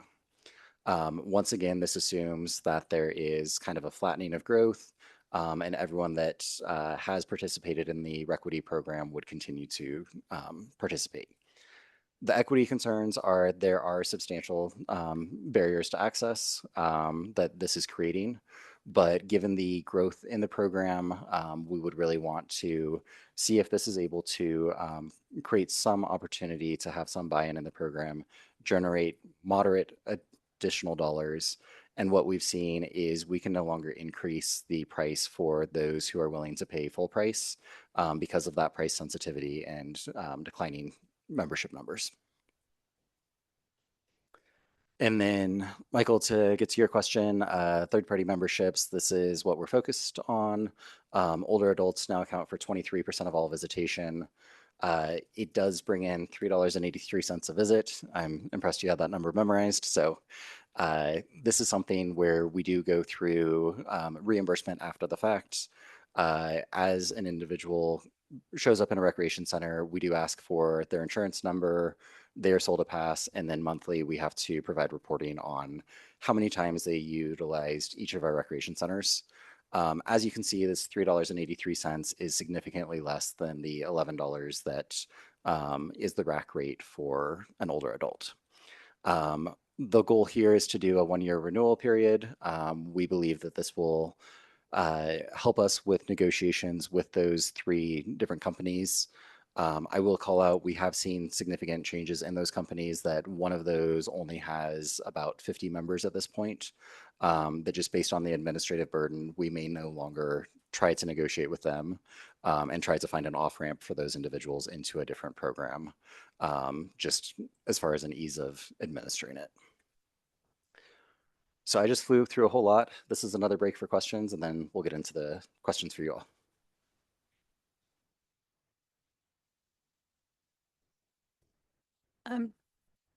Just a quick question regarding, you seem pretty certain, and I'm not questioning it, that the reduction in attendance is due to price sensitivity or elasticity. How certain of you of that versus facility quality? For example,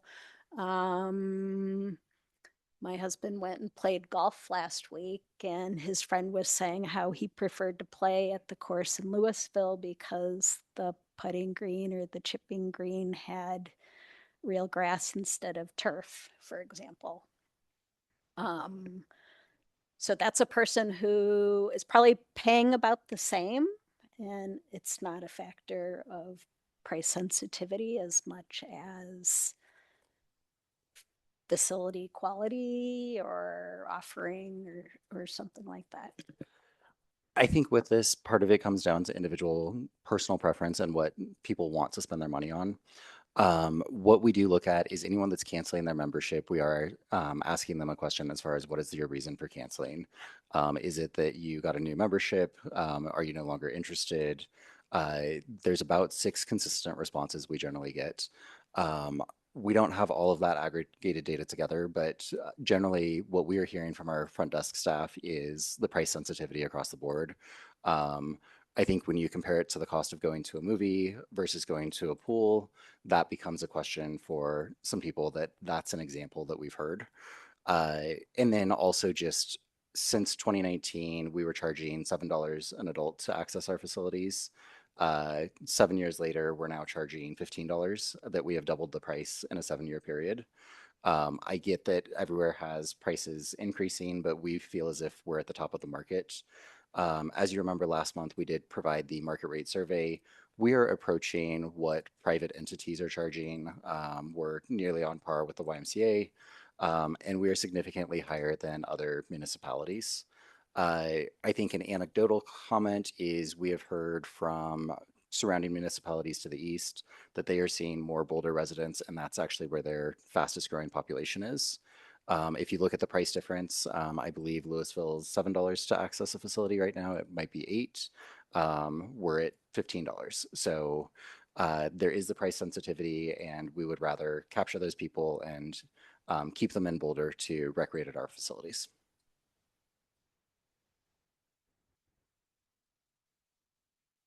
So for the financial aid, it's if you make 60% of the average mean AMI. What is the AMI for Boulder?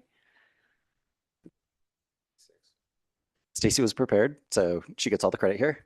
60% of AMI for a household of 1 is 63,000. Household of 4 is 90,000. So with this, we currently accept prior year tax documents. If you live at any Boulder Housing Partners property, you're automatically eligible. And then we accept a handful of other benefits, SNAP, CCAP, EBT, and we're going to call that good for off my memory. Okay, great. And did you consider changing the 60% of AMI? The 60% AMI is used by multiple other departments for eligibility. So this is used by Housing and Human Services. It's used by the e-bike vouchers. So once again, similar to the age-based, it doesn't feel right to change our standard compared to other departments. Yeah, that's great.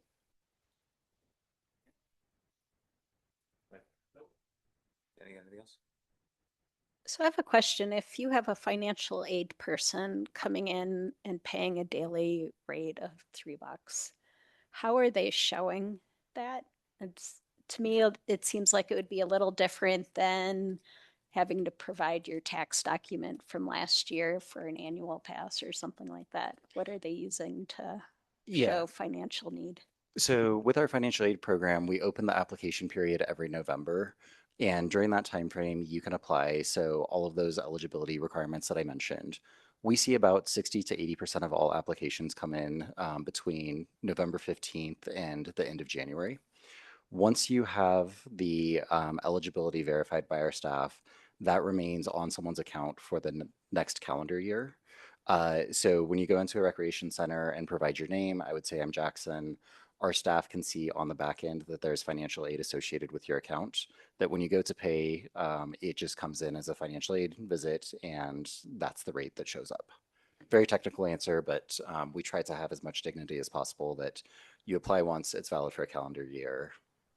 And I'll just note that prior to when it became 100% free, we offered a 50% discount on access and including on the drop-in. And so someone went through eligibility and we actually gave them then a membership card. And so they would swipe their card, it would pop up. And so you can give your name or you can swipe a card as other users do. And then it would say, yep, they're verified, and you would collect the $3 drop-in.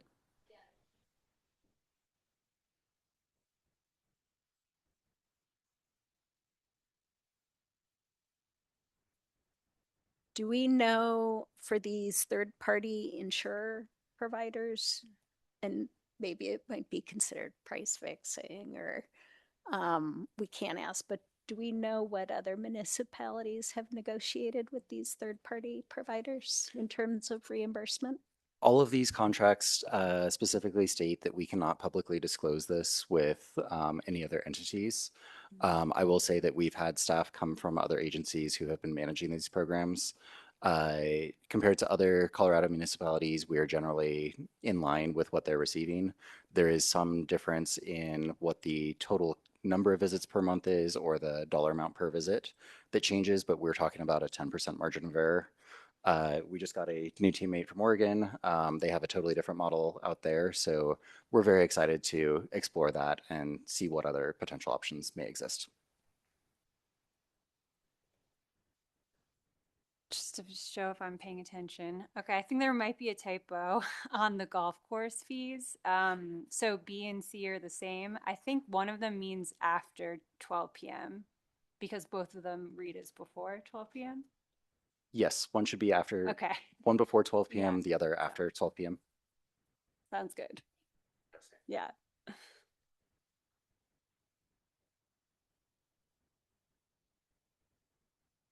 All right, so we had 3 questions for you as far as input. I would love to take these one at a time. Bernie, I'll let you manage this, but I think we've already covered number 1 on any questions or general feedback. Yeah, I think we've taken general feedback. So, PRAB members, on the question of residents versus non-residents, program fee increases, age-based discounts, and changes to financial aid, what are our thoughts? Jenny, you want to go first? Sure. I am a fan of the increase to non-resident. I think that is fine. 15 to 20% seems okay. Age-based discounts, I'm good with that also. And I'm okay with changes to financial aid.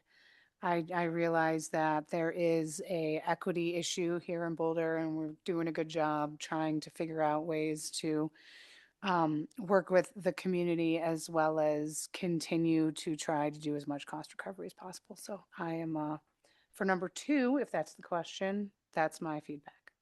Okay. I think it all looks really good, and I'm fine with all the increases with the only one that I have some hesitancy about being the change from 100% subsidy to 75% subsidy for the low income.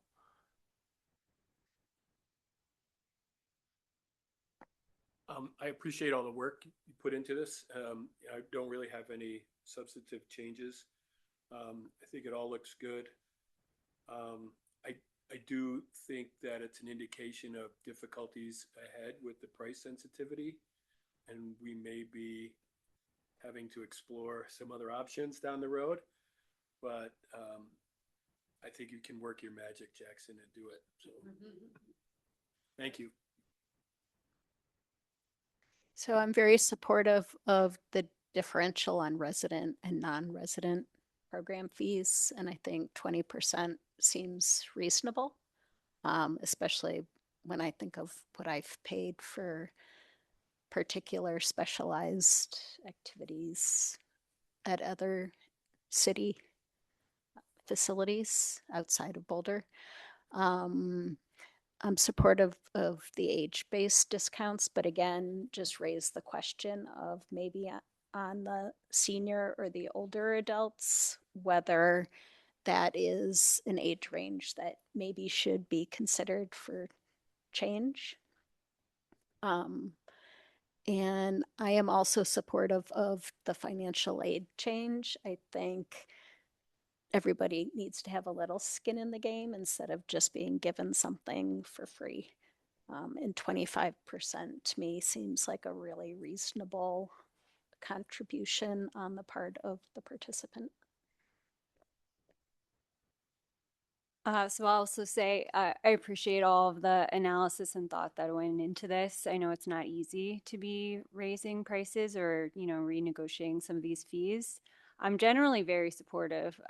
Definitely like the non-resident fees. I do think it does make sense to change it to financial aid, and I do think it is in line with the values that we have and being able to support people who are low income. The only discount, I would recommend staying with the status quo on the age-based discounts. I just think that the additional discount on the youth is pretty important. I mean, we kind of see when we asked people in that survey to rank what are the top priorities, I do think discounts for youth is at the top. It does seem like there are a lot of drop-ins of the youth. So they're I think they're just expecting that discount. Recreation centers are a great place for teens. There's not a lot of other spaces for teens. Like when you do the comparison, okay, like other gyms in Colorado, it doesn't make as much sense for that to be a hub for them. So I do think families really do rely on the rec center. It's great to offer that youth discount. It is in line with what the community is expecting.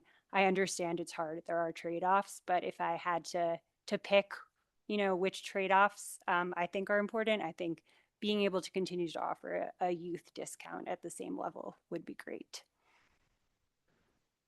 Okay. Counterpoint.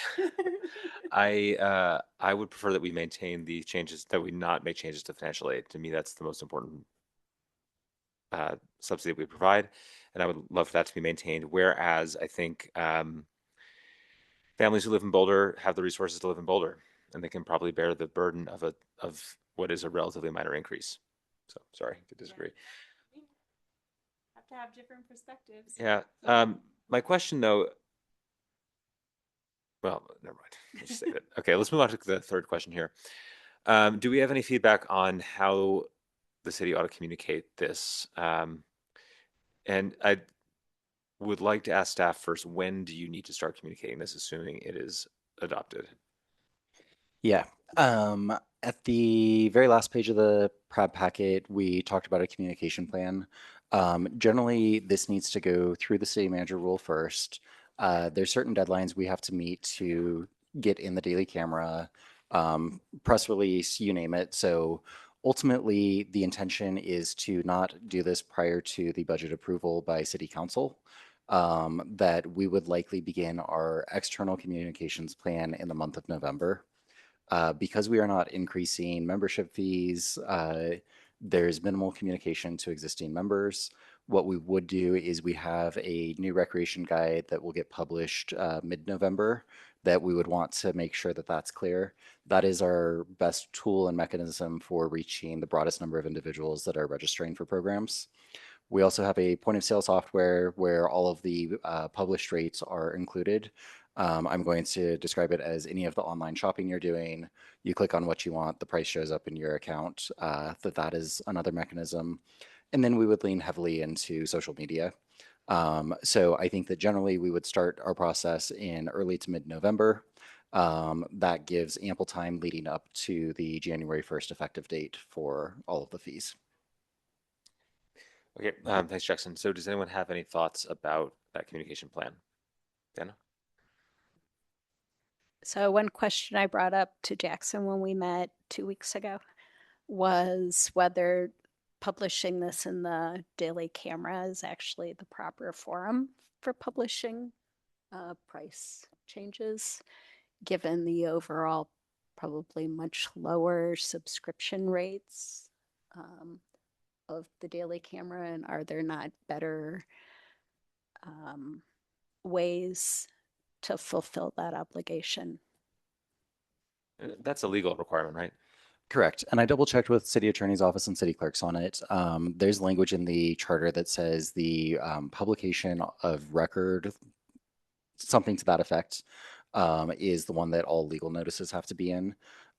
Daily Camera is what still meets that definition per city attorney's office and city clerk's office, which is why we publish that. We did double check that all of those notices are publicly accessible, whether you're a subscriber or not. They're in print format, they're in online format. And then all of our public notices, we also post downstairs in this building as well. Our communications person is listening in online. I think that we can develop a in-depth communications plan about this, just informing community that new fees would go into effect. Generally, because this has been an annual occurrence, most individuals, most entities are expecting this or prepared for it, that we could do targeted communication as well to some of those individuals.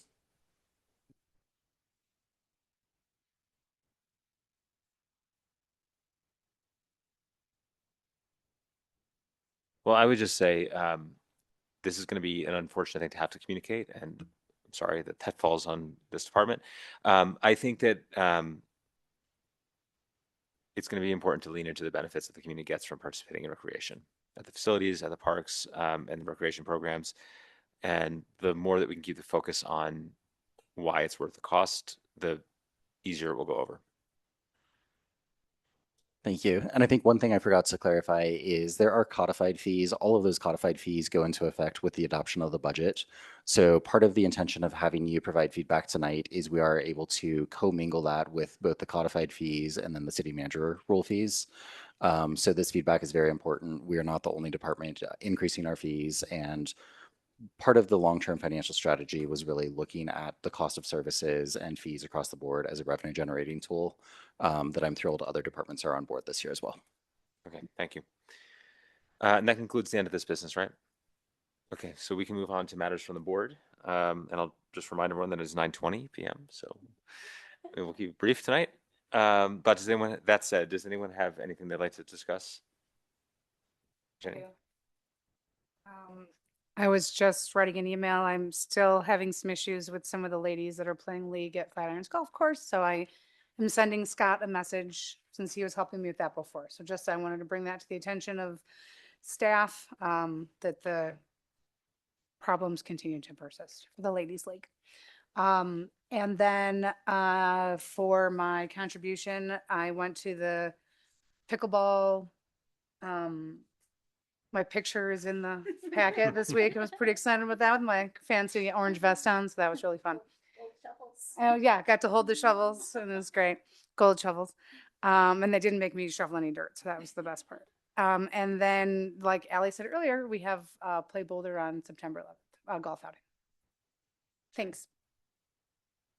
I went to the Play Boulder board meeting last Thursday. Their primary topic of discussion was what they're going to be doing to advocate for the ballot issue. And there's one team left open for the golf tournament, at least as of Thursday. Mm-hmm. So if you're looking to golf, that's the place to do it. Channing, if we want, we can't discuss it here, but if we wanted to learn about how they will be promoting that issue, where would we find that? You could email me. Okay. That's probably the easiest. I don't think, no, I don't think they make their minutes public. Okay. And because they're a nonprofit, they're allowed to advocate. Mm-hmm. Yeah. And so, yeah, I can, if you email me a question, I can let you know. Okay. Thank you. Michael, do you have anything? Just real briefly, I participated in the Goose Creek cleanup and Boulder Creek cleanup recently, and Mary Haskins is amazing. Does a great job coordinating that and getting everybody involved, and we had a great turnout for both of them. Goose Creek, we fished out this giant big screen TV. Did it still work? No, unfortunately it didn't work. And a couple shopping carts and everything else, but it was great. And unfortunately I missed Tom Watson. I wasn't in town for that, and I heard it went really well. So thank you. Dana? Yeah, I also went to the Tom Watson groundbreaking ceremony, and really enjoyed talking with those very excited pickleball players. It is not a sport that I'm personally very involved with, but no one needs to say it. but it was a really great event, and last weekend, I don't usually go to the dog park, but I was at the Valmont Dog Park for a Bernese Mountain Dog meetup group and had a lot of fun with a lot of other big dogs at what I think is a really great park to take your dog. Very cute. So I went to Open Play because I do love pickleball. But yeah, it was fun. Everyone there is so welcoming. And they also, it was like people were telling me, oh yeah, like come back next week. But then they were like joking with me because the courts are getting resurfaced at South for the next 3 weeks. So let me tell you, everyone knew about it. And wanted me to know about it. So again, it's like some of these things are really important to the community. I think it's, they're sad that they won't play for 3 weeks, but then the courts are going to be great. So very exciting for them. I don't have a lot to report, except I'll say that I, for the last 3 months, have been doing farmers market or CSA pickup at the farmers market every week. And it was kind of my first time in the 8 years I've lived in Boulder of going to the farmers market with any regularity. And it's been just nice to see how well activated that space is during the market. I'll just ask that everyone respond to the doodle poll attempting to schedule our CIP tour. Okay, thank you. Do we have results of that, Allie? Or Clarissa's not here? No, I just, we can follow up with you. Oh, Calissa, I know she was probably helping to clean up from dinner. Bernie was just asking about the poll. You heard it. Great. I did not hear the question. Sorry. Oh, did you, do you have results for, do you have a suggested time for our CIP tour? Yes. Unfortunately, somebody can't go to each of the dates. Okay. So I was going to follow up and see if I should get some more proposed dates for that. Because one day Channing can't make it, the other day Mike can't make it. So Okay. yeah. All right, so let's talk about that in agenda setting. Okay. All right, any final thoughts? When is agenda setting? Do we have a new, I have 2 on my calendar, so I wanted to check on that real quick.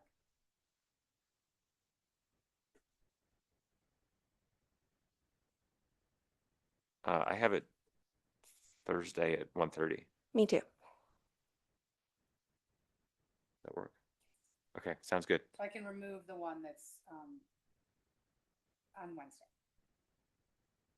Yes. Okay, great. Okay. With that, I think we should adjourn. Thank you, everyone. Thank you for staying late.